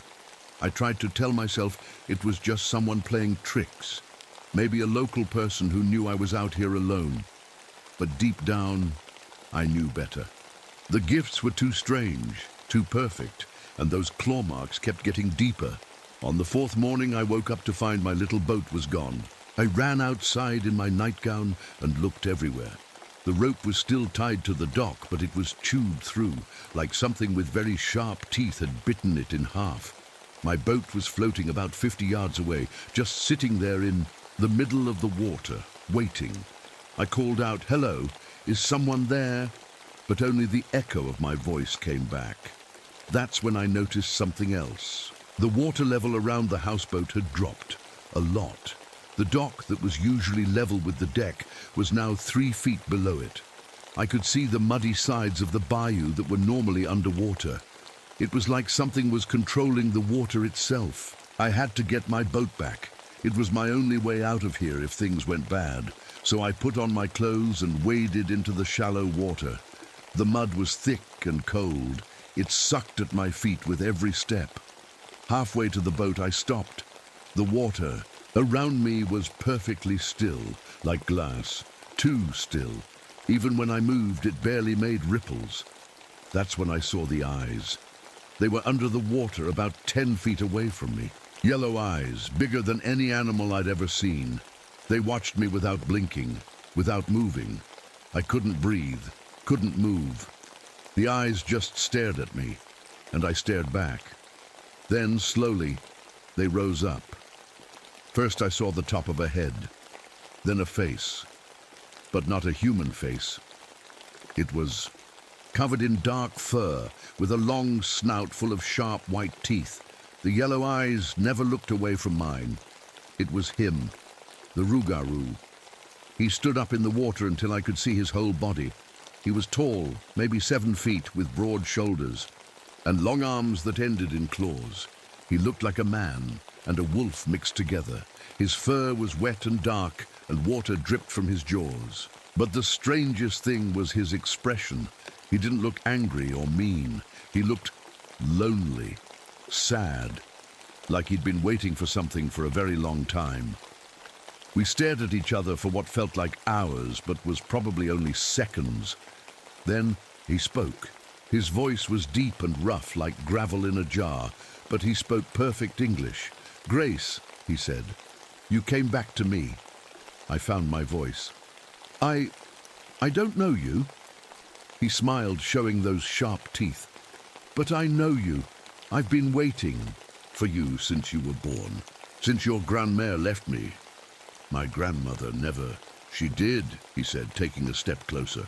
The water barely moved around him. "She lived with me for 2 years before she ran away to marry that man, but she promised me something before she left." Another step closer. Now I could smell him. He smelled like river water and pine trees and something wild I couldn't name. "She promised me her granddaughter." I tried to back away, but my feet were stuck in the mud. That's not possible. Your boat, he said, pointing behind. Me. When I turned around, it was right there floating next to me. He had moved it without me seeing. Get in! No. His yellow eyes got brighter. Get in the boat, Grace. The water is rising. I looked down. He was right. The water that had been up to my knees was now up to my waist, and it was still rising. How are you doing that? This is my bayou, he said simply. Every drop of water in it does what I tell it to do. Now get in the boat before you drown. I had no choice. The water was up to my chest now. I grabbed the side of the boat and pulled myself in, soaking wet and shaking. The Rougarou walked through the water like it was solid ground. When he reached my boat, he put his clawed hands on the side. Up close, I could see his face better. Under all that fur, his features were almost human, almost handsome. Don't be afraid, he said. I'm not going to hurt you. Then let me go. I can't do that. His voice was sad again. You belong here now, with me. He pushed the boat, and it glided smoothly through the water back to the houseboat. The water level went back to normal as soon as I climbed onto the deck. Before he disappeared under the water, he looked at me one more time. I'll see you tonight, Grace. We have a lot to talk about. Then he was gone, like he'd never been there at all, except for the wet handprints he'd left on my boat. That night, I sat inside the houseboat with every lamp lit. I had Grandmere's old hunting rifle across my lap, even though I wasn't sure. Bullets would stop whatever that thing was. Around midnight, I heard music. It was soft and sweet, coming from somewhere outside. A fiddle playing a slow, sad song that made my heart ache. I knew that song. It was Jolie Blonde, an old Cajun waltz. My Grandmere used to hum. Against my better judgment, I went to the window and looked out. There was a man standing on a small wooden boat about 20 feet away. A real man this time, not the creature. He was tall and handsome, with dark hair and kind eyes. He wore a white shirt and dark pants, like he was dressed for Sunday church. He was playing the fiddle and looking right at me. When the song ended, he called out in a voice smooth as honey, "Bonsoir, Grace, don't be afraid. I just want to talk." "Who are you?" I called back, still holding the rifle. "My name is Jean," he said with a gentle smile. "I live not far from here. I heard you were staying alone, and I wanted to make sure you were safe." He looked so normal, so human, nothing like the monster I'd seen that morning. "I'm fine," I said. "You can go now." "Please," he said. "Just let me bring you some coffee, some real food. You must be getting lonely out here all by yourself." He was right. I was lonely, and hungry too. I'd been living on canned beans and rice for days. "Stay right there," I told him. "Don't come any closer." He nodded and smiled. "Of course, whatever makes you comfortable." For the next hour, we talked through the window. He told me about his life in the bayou, how he made his living hunting and fishing, how he'd been alone for years just like me. His voice was so soothing, so gentle. I found myself relaxing for the first time in days. "You know," he said, "this bayou can be dangerous for someone who doesn't know it well. There are stories about strange things out here, old legends." "What kind of stories?"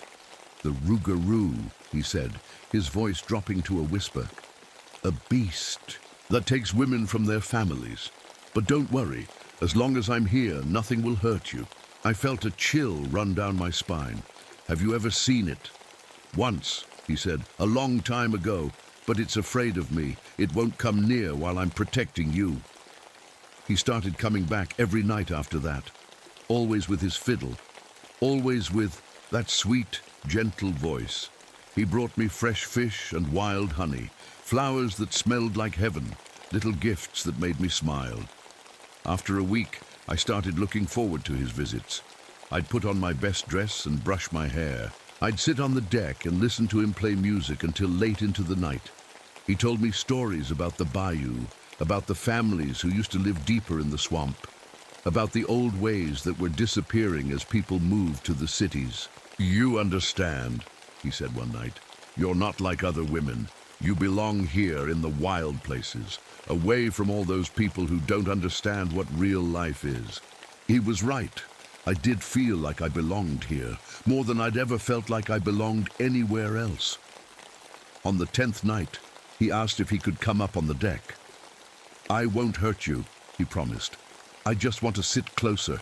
These old eyes aren't what they used to be." I said yes. He tied his boat to the dock and climbed up. Up close, he was even more handsome, tall and strong, with gentle hands and eyes that seemed to see right into my soul. We sat together on the deck, looking up at the stars. He played soft music while I rested my head against his shoulder. I felt safer than I had in my whole life. "Grace," he said softly, "I have something to tell you." "What is it?" He took my hand in his. His skin was warm and soft. "I'm falling in love with you." My heart skipped. It had been so long since anyone had said those words to me. So long since anyone had treated me like I mattered. "I love you too," I whispered. He smiled and leaned down to kiss me. His lips were gentle and sweet. But when he pulled away, something was wrong. His eyes had changed. They weren't brown anymore. They were yellow, bright yellow, like the eyes I'd seen under the water. "Jean?" I said, my voice shaking. He smiled, but now I could see his teeth were too sharp, too white. "There is no Jean," he said in that same gentle voice. "There's only me. There's only been me." I tried to pull away, but his grip on my hand was too strong. His fingers were longer now. I could feel claws pressing into my skin. "You're him," I whispered. "You're the Rougarou." "I'm whatever you need me to be," he said. "I can be Jean when you want company. I can be the beast when you need protection. I can be anything, as long as you stay with me." The man I'd been falling in love with started to change. His face grew longer. His skin sprouted dark fur. His body got bigger and stronger. But his voice stayed the same, gentle, loving. "Don't be afraid, Grace. I love you. I've loved you since before you were born, since your grand-mère told me about the beautiful granddaughter who would come to me someday." "Let me go," I said, trying to pull free. "I can't," he said sadly. "You're mine now. You've been mine since the moment you set foot in my bayou." He was fully transformed now, the beast from the water, but he still held my hand gently, like John had. "We're going to be so happy together," he said. "Just you and me, forever in the deep swamp where no one can bother us." That's when I realized the horrible truth. I hadn't been talking to a man and a monster. I'd been talking to the same creature the whole time, and I'd told him I loved him. After that night, everything changed. The Rougarou didn't try to hide what he was anymore. He came every night in his true form, standing in the water beside my houseboat like he owned it, like he owned me. "You can't run, Grace," he would say in that voice that used to be Jean's. "This bayou is mine. Every path out leads back to me." I tried anyway.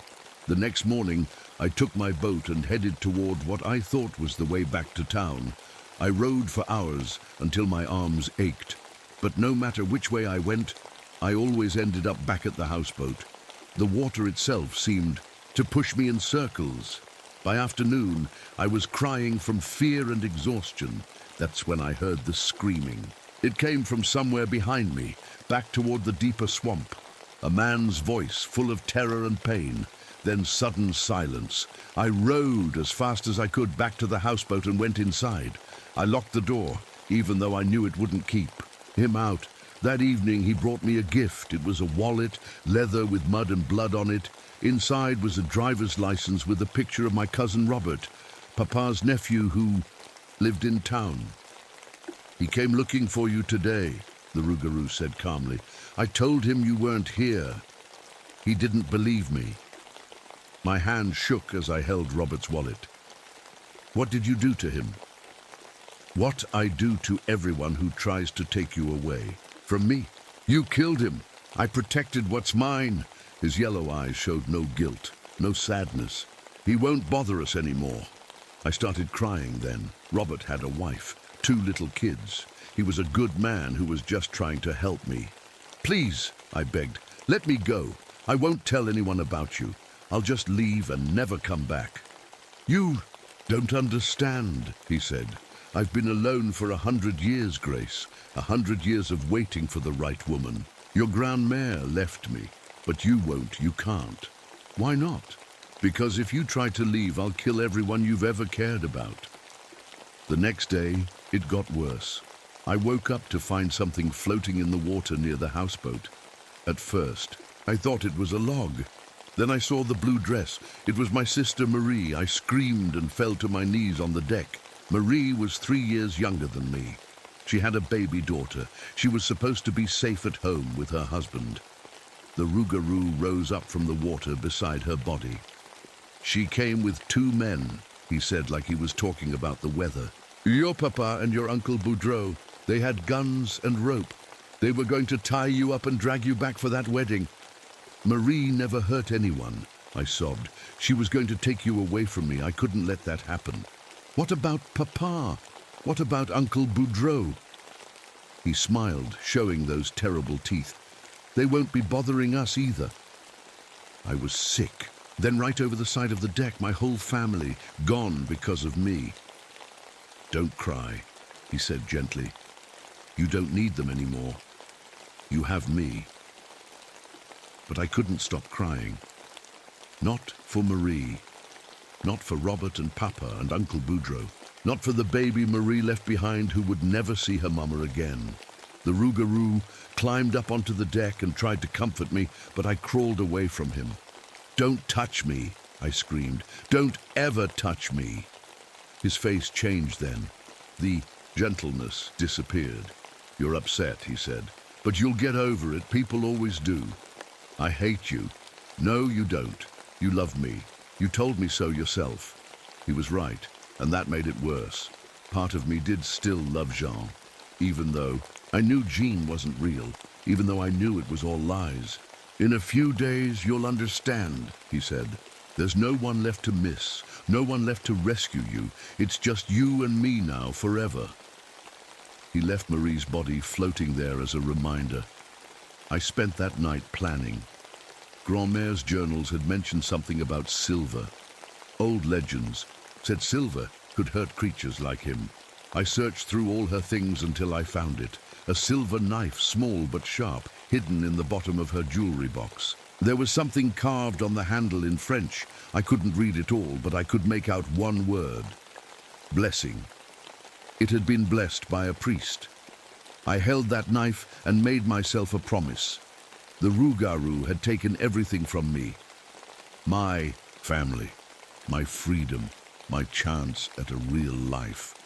But he wasn't going to take my soul. I was going to kill him or die trying. The next morning, I did something that surprised him. When he came to the surface, I was waiting on the deck with breakfast. Cooked and my hair brushed pretty. Good morning, I said sweetly. He looked suspicious. You're not crying today. No, I said. I've been thinking about what you said, about it being just you and me now. And I smiled, even though it felt like swallowing poison. Maybe that's not such a bad thing. For the first time since I'd known him, the Rougarou looked truly happy. I knew you'd come around, he said. I knew you were smart. There's just one thing I want, I said. Anything. I want a real wedding like Grandmère never got to have with you. Something proper, with flowers and music. Something beautiful.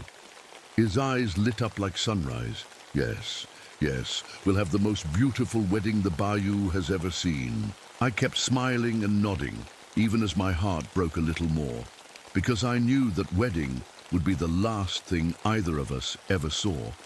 The Rougarou spent the next 3 days preparing for our wedding.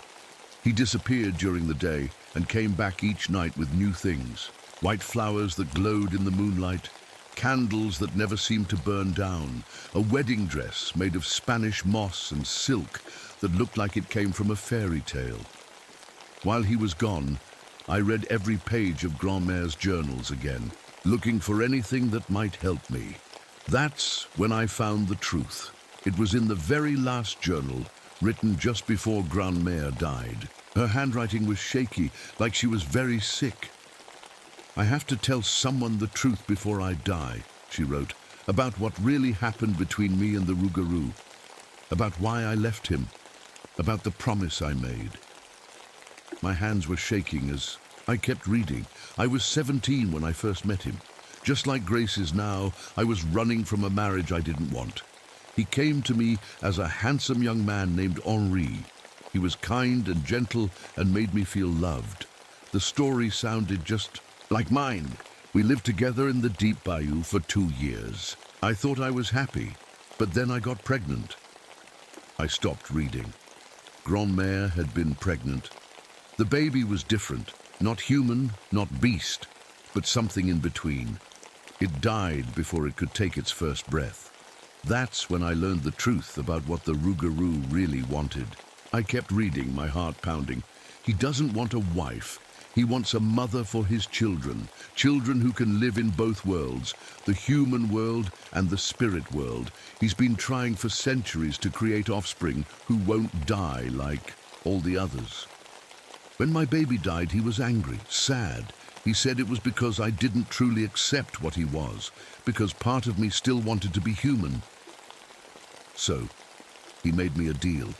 He would let me go, let me marry Grand-Père and have human children. But when I had a granddaughter who was old enough, she would come to him. She would accept him completely, love him for what he truly was, and give him the children he needed.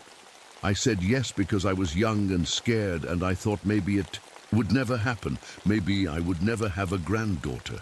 But I did. I had Grace. I was crying now, but I kept reading. I've watched Grace grow up, and I see she has the same wild heart I had, the same need to be free. She'll run from that marriage her papa wants to force on her, and when she does, she'll come here, to my houseboat. I've tried to find a way, to break the promise. I've talked to priests and root doctors and anyone who might know about such things. There's only one way. The Rougarou can only be killed during a wedding ceremony, and only by the bride he's trying to marry. She has to kill him while he believes she truly loves him. It has to be done with blessed silver, and she has to be willing to die with him, because killing him will kill her too. That's the price. That's always been the price. I closed the journal and sat there in the dark for a long time. Grand-Mère had known this would happen. She'd known I would come here, and she'd known what I would have to do. That's why she left the silver knife.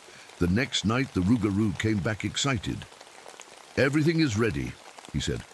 "Tomorrow night, when the moon is full, we'll have our wedding." "Where?" I asked.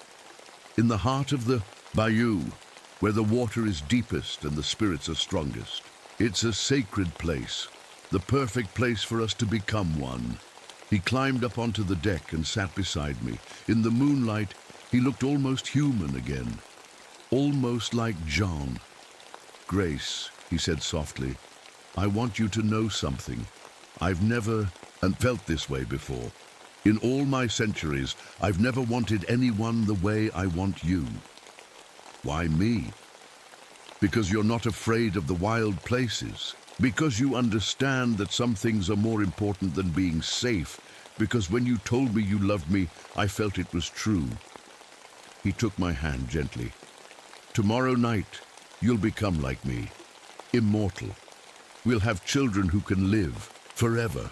We'll rule this bayou together, and no one will ever hurt you again." "What if I can't give you children?" I asked. His grip on my hand got tighter. "You will. Your Grand-Mère couldn't because she didn't fully accept what I was. But you do. I can see it in your eyes. He was wrong, but I didn't tell him that." "Are you happy?" he asked. I looked at him sitting there in the moonlight, holding my hand like any man might hold his bride-to-be. For just a moment, I let myself imagine what it would be like if he really was just a man. If Jean had been real, maybe I could have been happy. Yes, I lied. I'm happy. He smiled and kissed my hand. Tomorrow night, you'll be mine forever. After he left, I sat on the deck holding the silver knife. I thought about Grand-Mère and how scared she must have been when she was 17 and pregnant with a monster's baby. I thought about my sister, Marie, and her little daughter, who would grow up without a mama. I thought about all the women who might come after me if I didn't stop this. The moon was getting full. Tomorrow night, it would be perfect and bright. Tomorrow night, one way or another, this would all be over. The night of the full moon came too soon and not soon enough. I put on the wedding dress the Rougarou had made for me. It was beautiful in a strange way, woven from Spanish moss and white silk that felt like water against my skin. I braided my hair with the white flowers he'd brought me. I even put on Mama's pearl earrings. I wanted to look like a real bride. I wanted him to believe right until the end that I truly loved him. The silver knife was hidden in my bouquet of night-blooming jasmine. Grand-Mère had wrapped the handle in white cloth so it wouldn't show. Just before midnight, he came for me. He looked different tonight, more human than I'd ever seen him. Tall and handsome in a black suit that fit him perfectly. His hair was combed back and his yellow eyes had turned brown. He looked exactly like Jean had that first night. "You're beautiful," he said, and his voice was soft with wonder. "Thank you." He helped me into his boat. It was bigger than usual, decorated with white flowers and burning candles. As we moved through the dark water, he played his fiddle, the same sad, sweet song he'd played that first night. "Are you nervous?" he asked. "A little," I said. It wasn't a lie. "Don't be. After tonight, you'll never have to be afraid of anything. Again." We traveled deeper into the bayou than I'd ever been. The water got darker and stiller. The trees grew thicker and closer together. Spanish moss hung down like curtains, blocking out most of the moonlight. Finally, we came to a place where the bayou opened up into a perfect circle of black water. The full moon shined down on it like a spotlight. White flowers floated on the surface, and candles burned on logs around the edges. "This is it," he said. "This is where we become one." He helped me out of the boat onto a small island in the center of the circle. It was covered in soft moss and more white flowers. Candles were everywhere, making everything glow like a dream. "It's beautiful," I said, and meant it. "I wanted it to be perfect for you." He took my hands and looked into my eyes. In the candlelight, he looked so human, so much like the man I'd fallen in love with. "Grace," he said, "do you take me as your husband? Do you promise to stay with me forever, no matter what?"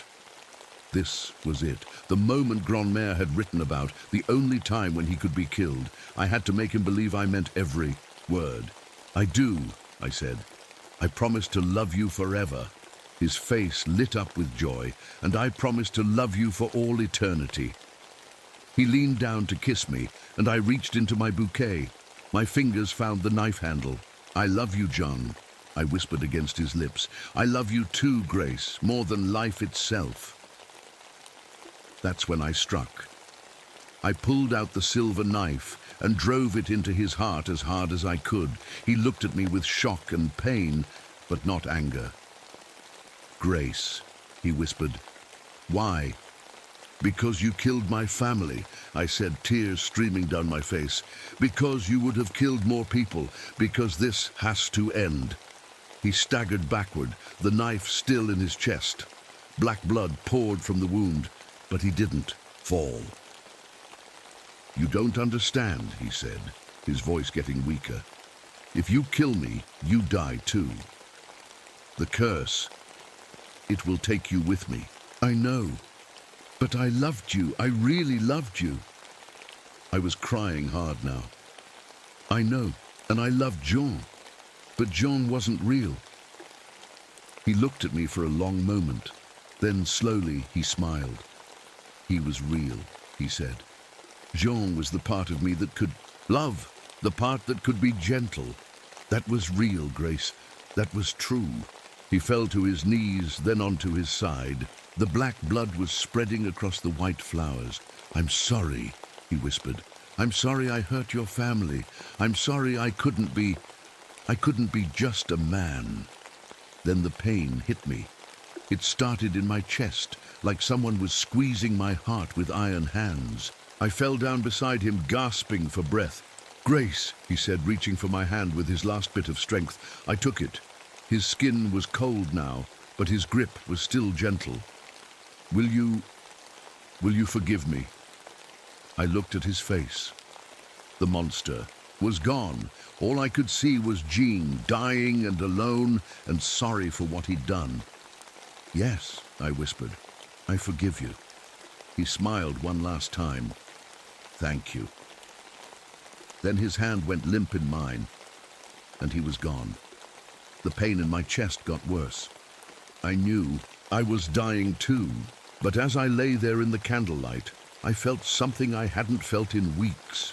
Peace. The bayou was quiet now, really quiet. Not the heavy, waiting quiet I'd gotten used to, but a gentle, natural quiet. I could hear normal night sounds, frogs singing, an owl calling, water lapping softly against the shore. The curse was broken. My family was gone, and I couldn't bring them back. But no other families would have to go through what we did. No other young women would be trapped in this terrible bargain. As I closed my eyes for the last time, I thought about Grand-Mère. I hoped she could finally rest now. I hoped she knew that her granddaughter had been brave enough to do what she couldn't. The last thing I saw was the full moon, bright and beautiful above the bayou. The last thing I felt was Jean's hand, still holding mine. They found our bodies 3 days later, when Pierre Landry came looking for me. He said we looked peaceful, lying there together in the flowers, like we were just sleeping. The locals made up stories about what happened. Some said it was a love tragedy. Some said it was the old curse finally ending. They put up a little shrine on Grand-Mère's houseboat where people leave flowers and say prayers. But I wanted you to know the real story. I wanted you to understand that sometimes the only way to save everyone else is to give up everything yourself. And sometimes that's exactly what love means. My name is Robert Hayes, but everyone calls me Bobby. I'm 45 years old, and I used to work in the coal mines until my lungs gave out on me. 23 years of breathing coal dust will do that to a man. The doctor told me I had maybe 5 good years left if I was lucky. Maybe 10 if I moved somewhere with clean air and took it easy. That's how I ended up in Arkansas, in a little cabin way up in the mountains. The place was cheap because it was so far from everything. The nearest town was 30 miles down a dirt road that turned to mud when it rained. But I didn't mind. I had my truck, my savings, and most importantly, I had peace and quiet. The cabin sat right on top of something that made me feel at home. Caves. Lots of them. The whole mountain was full of holes and tunnels that went deep underground. It reminded me of the mines back home, except these caves were natural. Clean, no coal dust, no machines, just smooth rock walls that nature had carved over thousands of years. I'd always been good with ropes and climbing gear from my mining days. So every morning after my coffee, I'd grab my flashlight and head down into those caves. I started making maps of them, just for fun. It gave me something to do with my hands and kept my mind busy. The caves were beautiful in their own dark way. Some tunnels were so narrow I had to crawl on my belly. Others opened up into rooms bigger than my whole cabin. I found underground streams, rock formations that looked like frozen waterfalls, and passages that seemed to go on forever. But after about a week of exploring, I started hearing things. Sounds that didn't belong in caves, like someone crying, way off in the distance. The echoes made it hard to tell where the sounds were coming from. At first, I thought it might be wind blowing through the tunnels. but caves don't usually make sounds like that. When I drove to town for supplies, I mentioned the caves to Earl, the man who ran the general store. His face went pale when I told him where I was living. "You're in the old Hartwell place," he said, shaking his head. "Nobody's lived there for more than a few months at a time in over 20 years. "Why's that?" I asked. Earl looked around the empty store like someone might be listening. Then he leaned across the counter and whispered, "People say there's something in those caves, something that don't like visitors. They call it the Cave Devil." I laughed it off. After 23 years underground, I wasn't scared of some local ghost story. "What kind of something?" I asked. "Folks go into those caves and don't come back out," Earl said. "Or they come out talking crazy about seeing things that ain't possible. One fella said he saw something hanging from the ceiling, like a giant spider, but it looked like a person." I bought my supplies and drove home, but Earl's words stuck with me. That night I went back down into the caves with my strongest flashlight. I wanted to check out a deep tunnel I'd found earlier. About an hour into my exploration, I found something that made my blood run cold. In a small side chamber, scattered across the rocky floor, were bones. Human bones. But here's the thing that didn't make sense. These bones looked old, really old, like they'd been there for decades, but they were clean, picked completely clean of any meat. I gathered up a few of the bones and brought them back to the cabin. Under my kitchen light, I could see they weren't ancient. Some still had bits of clothing stuck to them, fresh clothing. That night, I couldn't sleep. Every little sound made me jump. The wind through the trees sounded like whispers. The old cabin creaked and groaned like it was trying to tell me something, but it was the sound from the caves that really got to me. That crying sound I'd been hearing was back, louder than before, and now it sounded less like crying and more like calling, like something down in those dark tunnels was calling my name. The next morning I told myself the bones could have been from animals, maybe deer or wild pigs. I wasn't an expert. People see what they want to see when they're scared, right? But deep down, I knew better. Those were human finger bones I'd found. I decided to go back into the caves anyway. I'd been underground my whole working life. A few old bones weren't going to scare me away from the one thing that still made me feel useful. I took my usual route down the main tunnel, past the underground stream, toward the deeper parts I hadn't fully explored yet. Everything seemed normal at first. My flashlight beam cut through the darkness just like always. My boots echoed off the stone walls the same way they had for weeks. But then I noticed something different. My climbing rope, the one I'd left tied to a rock formation yesterday, was gone. Not untied, completely gone. I looked around with my flashlight, thinking maybe I'd remembered wrong. But no, this was definitely where I'd left it. I kept going deeper, telling myself I must have left the rope somewhere else. But 20 minutes later, I found it. Hanging from the ceiling of a cave chamber I'd never been in before. It was tied, in knots I'd never seen, twisted into shapes that made no sense. My hands started shaking a little. Not from fear, I told myself, from my breathing problems. The thin air down here always made me weak. I untied my rope and headed back toward the entrance, but the tunnels looked different somehow. Passages that should have turned left were going right. A room that had 2 exits yesterday seemed to have 3 today. I'd been mapping these caves for weeks. I knew them better than my own house. I was getting lost in caves I knew by heart. It took me almost 2 hours to find my way back to the main tunnel. By then, my lungs were burning and I was coughing up blood. I had to stop every few minutes to catch my breath. That's when I heard it, not the crying sound this time. Footsteps, soft, quiet footsteps somewhere behind me in the darkness. I turned around and shined my light down the tunnel, but saw nothing. The footsteps stopped. I started walking again. The footsteps started. Again, I stopped. They stopped. "Hello," I called out. My voice echoed back to me about 6 times before it faded away. No answer. I kept walking faster now. The footsteps kept following, always staying just out of reach of my flashlight beam. My heart was pounding so hard I could hear it in my ears. When I finally reached the entrance to my cabin, I was running. Well, as much as a man with bad lungs can run. I slammed the door behind me and locked it, then sat down at my kitchen table to catch my breath. That night, I went through my climbing gear. My good rope was back, but it smelled wrong, like wet dirt and something else. Something rotten. My metal clips had scratch marks on them, deep gouges that looked like claw marks. I checked all my equipment twice. Everything was there, but everything had been moved around, touched by someone else. The next morning, I found muddy footprints on my cabin porch. They started at the cave entrance and went right up to my front door.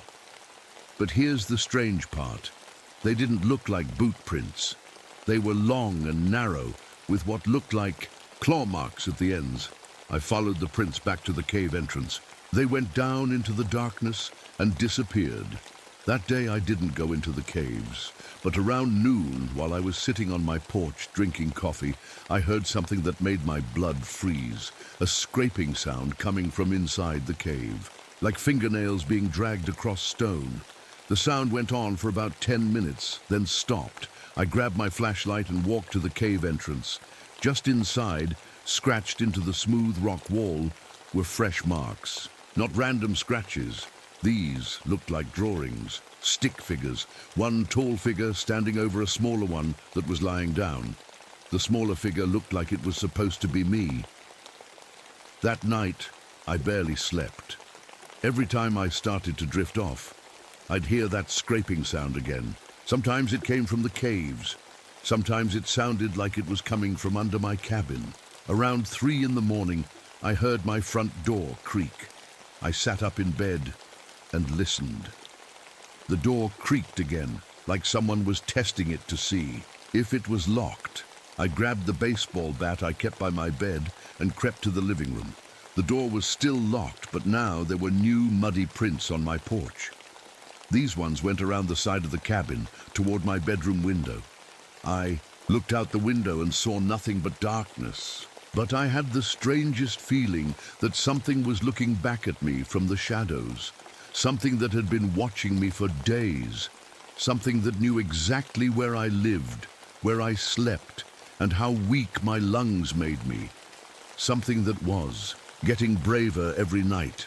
I woke up the next morning to find my kitchen window wide open.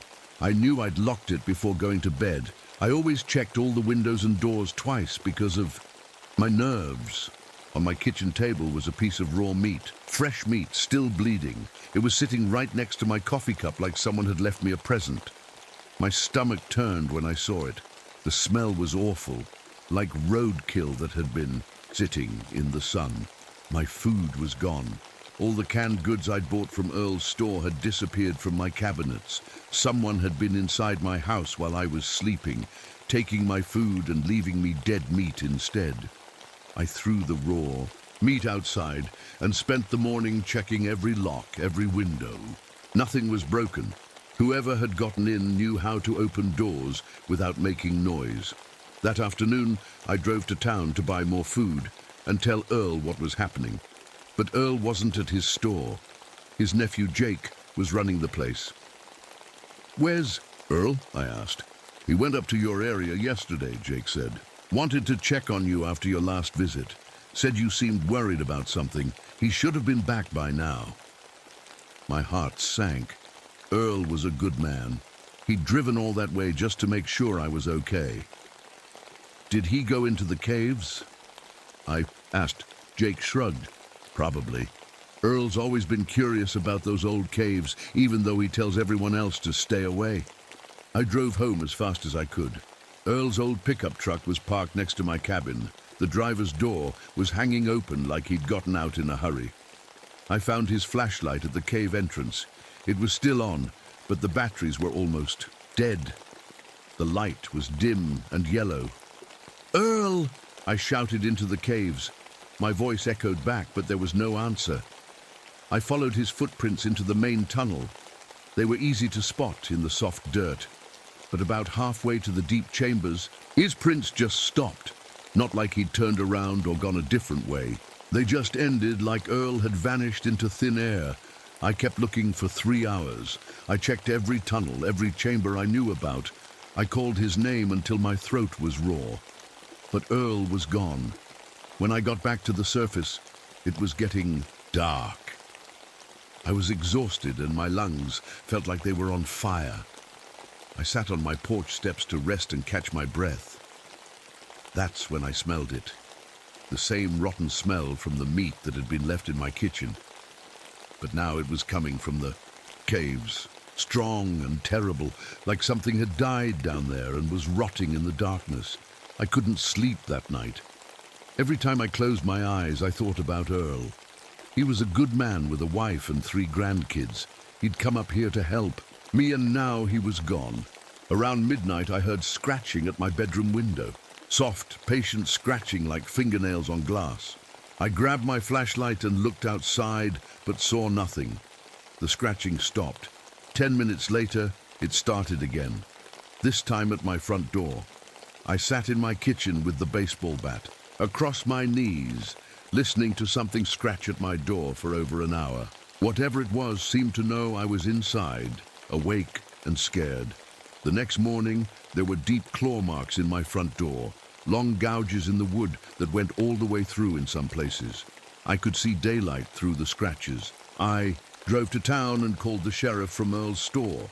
I told him Earl was missing and that something dangerous was living in the caves near my cabin. Sheriff Collins was a big man with kind eyes. He listened to my story without laughing, but I could tell he thought I was just a scared old man with breathing problems who wasn't thinking straight. "We'll send a search team up tomorrow," he promised. "Earl probably just got turned around in those caves. Happens to the best of us." The search team came the next day. 3 deputies and a volunteer from the fire department. They went into the caves around noon with radios and professional equipment. At 2 o'clock, their radios went dead. At 4 o'clock, we heard screaming from deep inside the mountain. At 6 o'clock, when the sun was setting, 2 of the deputies came running out of the caves.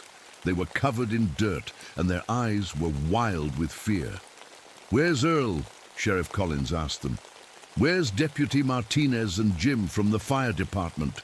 The 2 deputies just shook their heads. One of them was crying.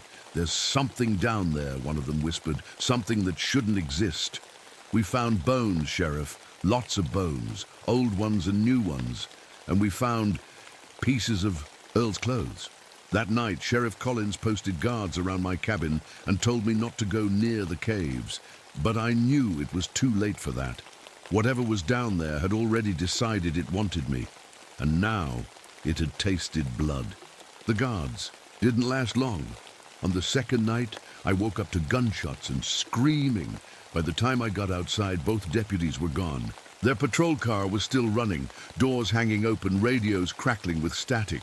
I was alone again. That's when I decided to stop running and start fighting back. I'd spent my whole life underground.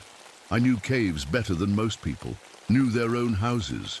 If something down there wanted me dead, I was going to make it work for it. I had dynamite left over from my mining days. Just a few sticks I'd kept in my truck for clearing tree stumps. I also had blasting caps and wire. If I couldn't scare this thing away, maybe I could trap it in those tunnels forever. I spent the next day setting charges in the main tunnel. I placed them where the ceiling was weakest, where a good explosion would bring down tons of rock. My plan was simple: lure whatever it was into the deep caves, then blow the whole system and seal it in. But the thing was smarter than I thought. That night, while I was sleeping, it destroyed my charges. Not just moved them, destroyed them. Ripped the wires apart, crushed the blasting caps, scattered the dynamite like it was playing with toys. And it left me a message. More drawings, scratched into the cave wall. This time, the pictures showed a man with a pickaxe, fighting something tall and thin. The man in the drawing was losing. The next morning, I drove to the county library to look up the history of my land. I needed to know what I was dealing with. What I found made my hands shake so bad I could barely turn the pages. The caves had been sealed by the government in 1952. Before that, they'd been part of an old mining operation that had been shut down in 1889 after a series of accidents. 12 miners had died in those tunnels. The reports said they'd been attacked by wild animals, but the descriptions didn't match any animal that lived in Arkansas. One report talked about a pale creature that walked upright like a man, but moved like a spider. Another mentioned something that had been living in the deepest tunnels for longer than anyone could remember. But here's what really got my attention. The list of dead miners included a name I recognized, Samuel Hayes, my great-grandfather. I drove home with my head spinning. This thing, whatever it was, had killed my family before, and now it was coming for me. That night, I didn't even try to sleep. I sat in my kitchen with my back to the wall, holding my shotgun and waiting. Around 3 in the morning, I heard it, footsteps on my roof. Slow, careful footsteps walking back and forth above my head. Whatever it was seemed to know exactly where I was sitting. The footsteps followed me when I moved to different rooms. Then came the scratching. Not at my door this time, at every window, every door, all at the same time, like there were 10 of them out there, or like one creature had enough arms to reach every part of my house at once. I fired a warning shot through the front door. The scratching stopped for maybe 10 seconds, then started again, louder and more aggressive. That's when I realized the truth. This thing wasn't just trying to scare me, it was testing my defenses, learning my house, finding the weak spots. It was hunting me the same way I used to hunt deer. Patiently, carefully, waiting for the right moment to strike. Around dawn, everything went quiet. I looked out my kitchen window and saw something that made me understand how much trouble I was really in. Every entrance to the cave system was blocked. Huge rocks had been rolled in front of the openings. During the night, not just the main entrance, all of them, even the small holes I'd barely been able to squeeze through. The creature had sealed itself in with enough food to last a long time. Earl, the deputies, the search team, they were all down there somewhere. And when it got hungry again, it would come for me. But it had made one mistake. By blocking all the cave entrances, it had also trapped itself. If I could find a way back into those tunnels, maybe I could end this once and for all. I had one stick of dynamite left, one chance to finish what my great-grandfather had started over 100 years ago. That night, I was going back into the caves. One of us wasn't coming back out. The guards didn't last long. On the second night, I woke up to gunshots and screaming. By the time I got outside, both deputies were gone. Their patrol car was still running, doors hanging open, radios crackling with static. I was alone again. That's when I decided to stop running and start fighting back. I'd spent my whole life underground. I knew caves better than most people, knew their own houses. If something down there wanted me dead, I was going to make it work for it. I had dynamite left over from my mining days. Just a few sticks I'd kept in my truck for clearing tree stumps. I also had blasting caps and wire. If I couldn't scare this thing away, maybe I could trap it in those tunnels forever. I spent the next day setting charges in the main tunnel. I placed them where the ceiling was weakest, where a good explosion would bring down tons of rock. My plan was simple: lure whatever it was into the deep caves, then blow the whole system and seal it in. But the thing was smarter than I thought. That night, while I was sleeping, it destroyed my charges. Not just moved them, destroyed them, ripped the wires apart, crushed the blasting caps, scattered the dynamite like it was playing with toys. And it left me a message. More drawings, scratched into the cave wall. This time, the picture showed a man with a pickaxe fighting something tall and thin. The man in the drawing was losing. The next morning, I drove to the county library to look up the history of my land.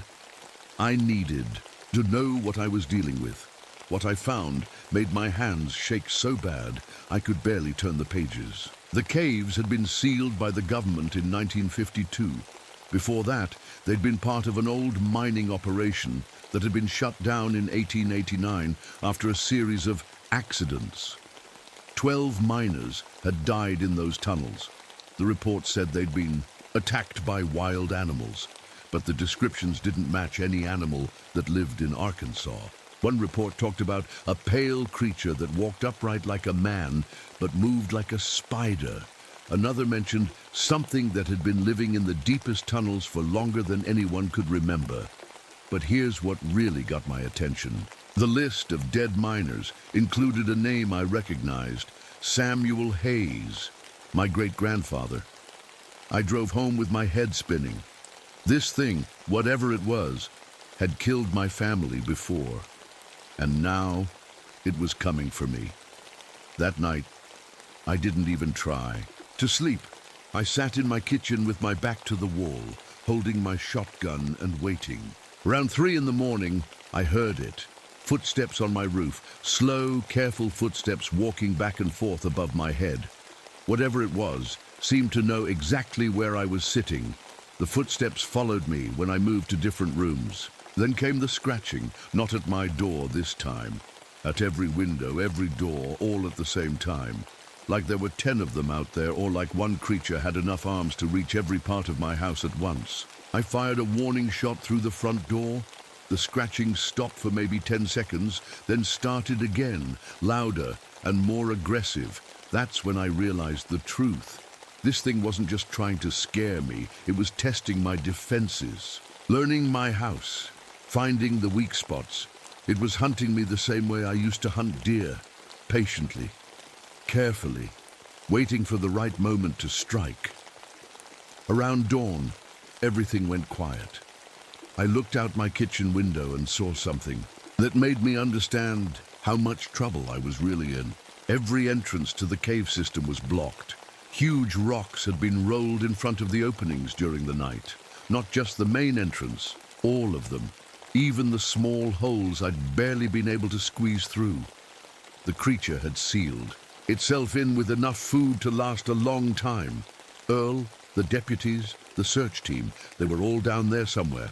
And when it got hungry again, it would come for me. But it had made one mistake. By blocking all the cave entrances, it had also trapped itself. If I could find a way back into those tunnels, maybe I could end this once and for all. I had one stick of dynamite left. One chance to finish what my great-grandfather had started over 100 years ago. That night, I was going back into the caves. One of us wasn't coming back out. My name is Daniel Cross, and I'm 29 years old. I wish I could tell you this story has a happy ending, but I'm not sure it does. Maybe you can decide for yourself. I came back from Vietnam 2 years ago, but part of me never really left. That jungle, the sounds, the fear, the way your heart pounds when you hear something moving in the dark, it all stayed with me. Back home in Denver, I couldn't handle crowds. Too many people, too much noise. My hands would shake, and I'd start sweating like I was back in that hot, scary place. The doctors called it something fancy, but I just knew I was broken. I started drinking to make the nightmares stop, but that only made things worse. I needed to get away from everyone before I did something terrible. That's when I saw the job posting. Fire lookout in the Colorado Rocky Mountains. Perfect. Just me, a tall tower, and miles of empty forest. The helicopter dropped me off on a sunny morning in June. The pilot, a friendly guy named Mike, helped me carry my supplies to the base of the tower. "You sure about this, son?" he asked, looking up at the metal tower that stretched high into the sky. "It's going to be just you up there for 3 months. No neighbors, no TV, no nothing." "That's exactly what I want," I told him. The tower was amazing.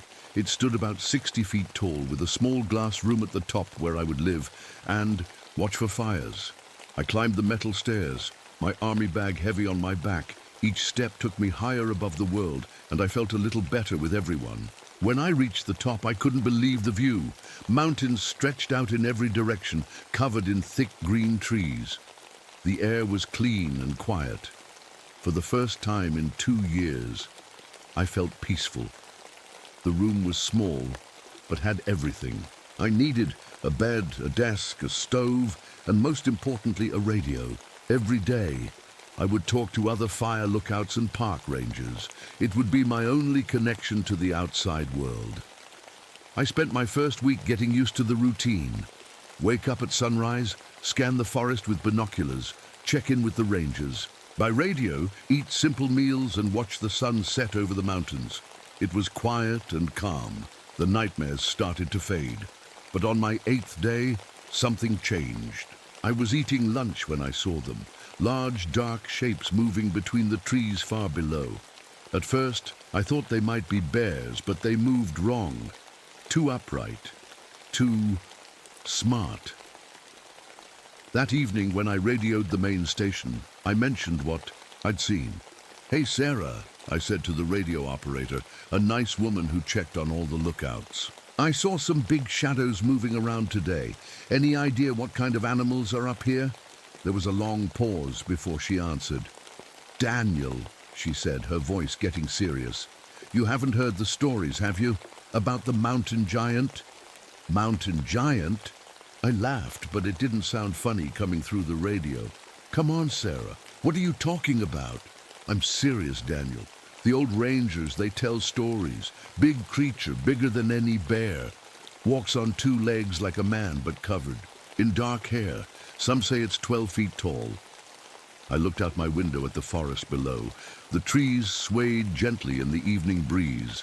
Everything looked normal and peaceful. "Sarah, you're trying to scare the new guy, right?" "I wish I was," she said quietly. 3 years ago, we had hikers go missing on that mountain. Just gone. We found their torn backpacks, but no bodies. And Daniel, we found footprints. Huge, and too big to be human. That night, I couldn't sleep well. Every little sound made me jump. The wind in the trees sounded different now, like whispers. The next morning, I decided to take a better look with my binoculars. I scanned the forest carefully, section by section. Birds flew around normally. Squirrels ran up and down trees. Everything seemed fine. Then I saw it. Standing between 2 large pine trees, maybe half a mile away, was something that shouldn't exist. It was massive, taller than any person I'd ever seen. Dark hair covered its whole body, and it was looking right at me. My hands started shaking. I put down the binoculars, took a deep breath, and looked again. It was still there, but now it was doing something that made my blood freeze. It waved at me, not like a friendly wave, more like it was saying, "I see you too." I grabbed my radio with sweaty hands. "Sarah, Sarah, come in." "Daniel, what's wrong? You sound scared." "There's something out here, something big. It's watching me." "Where? Can you see it now?" I picked up the binoculars again, but the spot was empty. Nothing but trees. "It's gone," I whispered. "Daniel, listen to me. Stay calm. These mountains play tricks on your eyes sometimes. The shadows, the way light moves through the trees." But I knew what I saw, and I knew it was real. Over the next few days, strange things started happening. Small things at first. My coffee mug would be on the wrong side of the table when I woke up. Tools I left outside would be moved to different spots. The radio would crackle with weird sounds, not static, but almost like breathing. I started keeping a log of everything strange. Day 12, coffee mug moved. Day 13, hammer found on opposite side of tower. Day 14, radio made breathing sounds at 3 a.m. The worst part wasn't the moving objects, it was the feeling. Every time I looked out at the forest, I felt like something was looking back. Watching, waiting, and sometimes late at night when the wind was quiet, I could swear I heard footsteps, big, heavy footsteps circling my tower. By my 3rd week, I wasn't sleeping much. Every night brought new sounds. Scratching on the metal legs of my tower, something heavy walking around below, and always that feeling of being watched. I tried calling Sarah on the radio, but static kept cutting in. Not normal static. It sounded almost like growling. Sarah, can you... Me?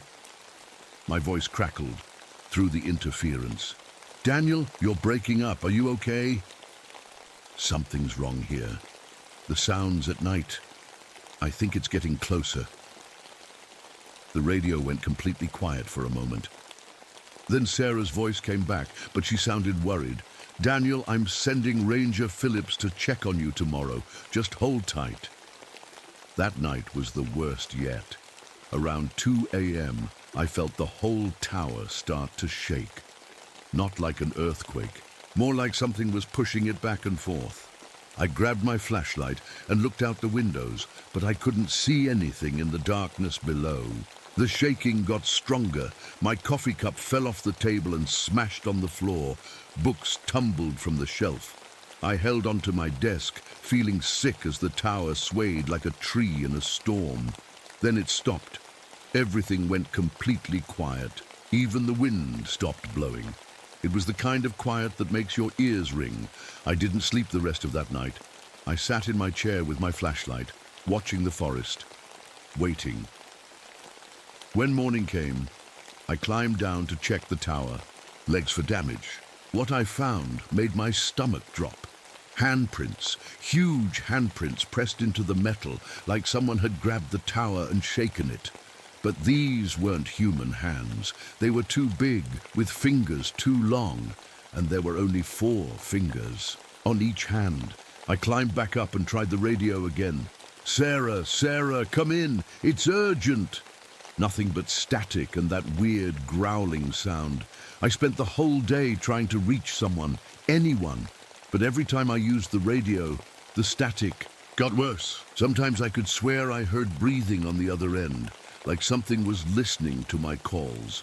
Ranger Phillips never showed up.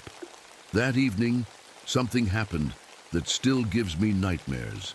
I was eating dinner when suddenly my mind, filled with images that weren't mine, jungle, gunfire, my friends screaming Vietnam. But I wasn't thinking about Vietnam. These memories were being pushed into my head from somewhere else.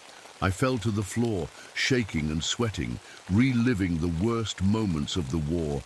But this time, it felt different, like something was watching those memories with me, learning from them. When it stopped, I was lying on the floor crying. I hadn't cried about Vietnam in months, but somehow something had reached into my mind and pulled out my worst fears. I looked out the window, and there it was again. Standing at the edge of the forest. Even from far away, I could see it was huge. But this time, it wasn't just watching me. It was holding something in its massive hands, something that looked like a radio, my radio, the one from Ranger Phillips' truck. That's when I realized Phillips wasn't coming to help me. He couldn't help anyone anymore. I was completely alone on this mountain, and whatever was out there knew exactly how to hurt me. It had been inside my head. It knew my fears, my memories, my weaknesses. The worst part? I was starting to think it was enjoying this, like I was some kind of toy it was playing with. That night, I didn't even pretend to try sleeping. I sat by the window with my old army rifle across my lap, watching the forest, waiting for whatever was going to happen next, because I knew this was just the beginning. 3 days passed without any radio contact. My food was running low, and I was supposed to get a supply drop from Mike, the helicopter pilot. I kept watching the sky, hoping to see his chopper coming over the mountains. On the 4th day, I finally heard the sound of helicopter blades in the distance. I grabbed my radio and tried to call Mike, but got nothing but that same growling. Static. I went outside onto the small deck around my tower and waved my arms, hoping he would see me. The helicopter flew closer, circling my tower. But something was wrong. It was flying strange, wobbling in the air like the pilot was having trouble controlling it. Then I heard a sound that made my blood freeze. A loud crack, like something breaking. The helicopter spun once and crashed into the forest about a mile away. I could see black smoke rising from where it went down. I tried the radio again and again, "Mayday, mayday, helicopter down, I need help." But there was no answer, just that awful static and breathing sounds. I knew I had to try to help Mike, even though I was scared to leave my tower. I grabbed my rifle and a first aid kit and climbed down. It was the first time I'd been on the ground in 3 weeks. The forest felt different when you were walking through it. Darker, quieter. Every shadow looked like it might be hiding something huge. I kept my rifle ready and tried to move quietly, like they taught us in the army. It took me an hour to find the crash site. The helicopter was destroyed, twisted metal scattered everywhere. I found Mike still strapped in his seat. His neck was broken, but not from the crash. Someone, or something, had twisted his head completely around. The helicopter had been sabotaged. Wires were ripped out, not broken from impact. This wasn't an accident. That's when I heard it. A low sound, almost like laughter coming from the trees around me.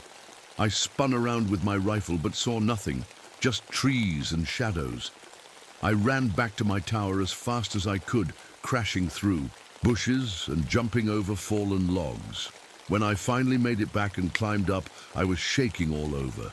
That night, I managed to get through to another fire lookout on a mountain 20 miles away.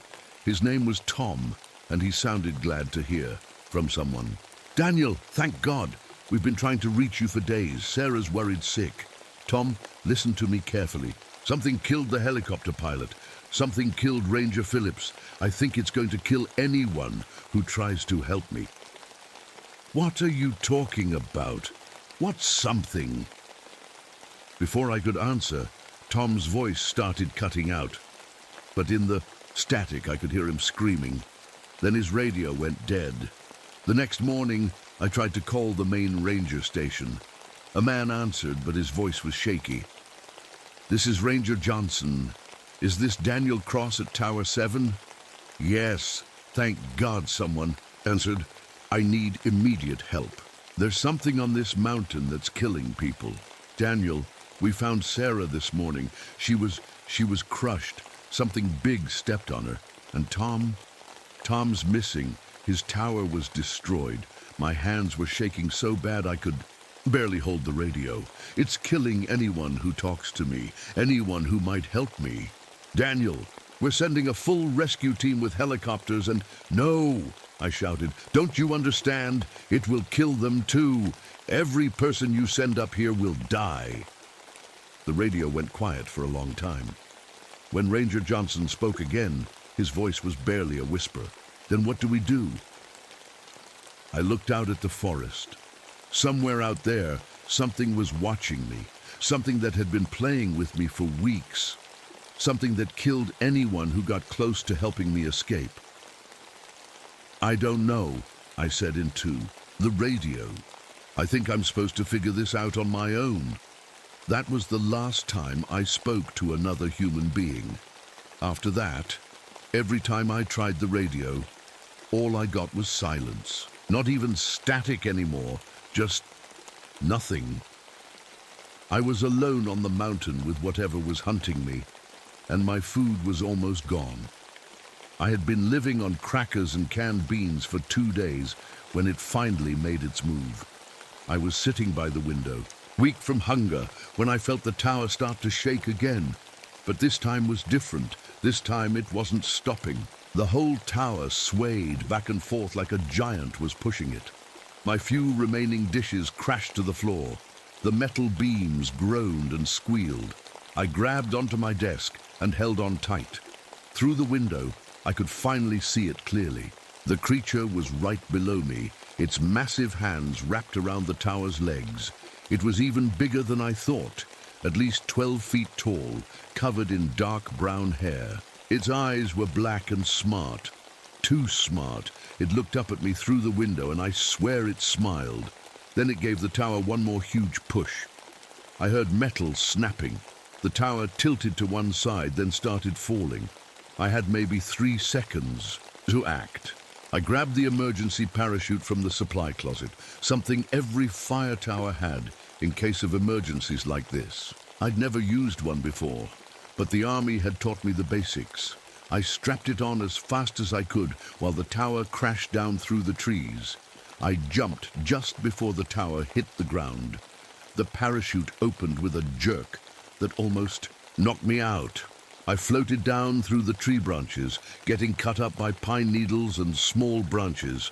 When I hit the ground, I rolled just like they taught us in basic training. The tower was completely destroyed. Twisted metal scattered everywhere. My home for the past month was just junk now, but I was alive. And for the first time in weeks, I was on the same level as the creature. It was standing about 50 feet away, just watching me. Now that I was close, I could see how powerful it was. Muscles like a bodybuilder, but 3 times bigger. Hands that could crush a car. But the scariest thing was its eyes. They looked curious, like it was studying me. "What do you want?" I shouted, still holding my rifle. It tilted its head to one side like a dog hearing a strange sound. Then it did. Something I never expected. It sat down. Just sat down cross-legged on the forest floor, like it wanted to have a conversation. That's when everything clicked in my brain. All those weeks of moving my things around, shaking the tower, triggering my memories. It wasn't trying to kill me. It was testing me. "You've been watching me this whole time," I said, lowering my rifle a little. "Testing me, seeing what I would do." The creature nodded once, slowly. "But why did you kill all those people? Sarah, Mike, Tom?" It stood up and walked to a large tree.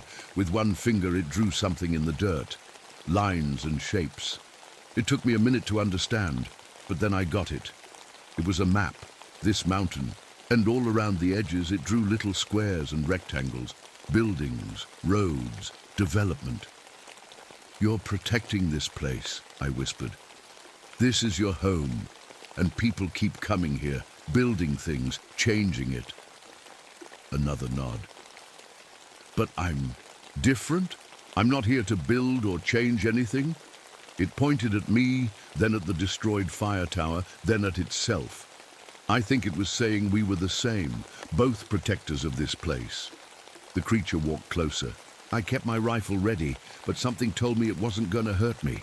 When it was just 10 feet away, it stopped and held out one massive hand, palm up, like it was offering me something. In its hand was a choice. I could try to leave this mountain, find my way back to civilization, go back to my nightmares and panic attacks and crowds of people, go back to being broken, or I could stay, help this ancient thing protect the wilderness from the people who wanted to destroy it. The creature had been alone up here for who knows how long. Maybe it was tired of being the only guardian. Maybe it needed help from someone who understood what it meant to protect something important. I looked at my rifle, then at the creature's patient, intelligent eyes. I made my choice. I dropped the rifle and reached out to shake that massive hand. The creature's grip was surprisingly gentle, and in that moment, I felt something I hadn't felt since before Vietnam. I felt like I belonged somewhere. That was 5 years ago. The official reports say I disappeared without a trace. Search teams never found my body. My family thinks I'm dead, but I'm very much alive. I live in a cave now, high up on the mountain. The creature, I call him King, taught me things about the forest that no human knows. How to talk to the animals, how to move without making sound, how to sense when strangers are coming. We work together now. When developers or hunters come too deep into our territory, we scare them away.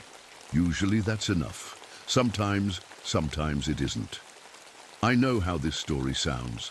I know you probably don't believe me. But sometimes when you're hiking in the mountains and you feel like something is watching you, maybe you should listen to that feeling, because we're still here. Both of us, still protecting this place, still watching.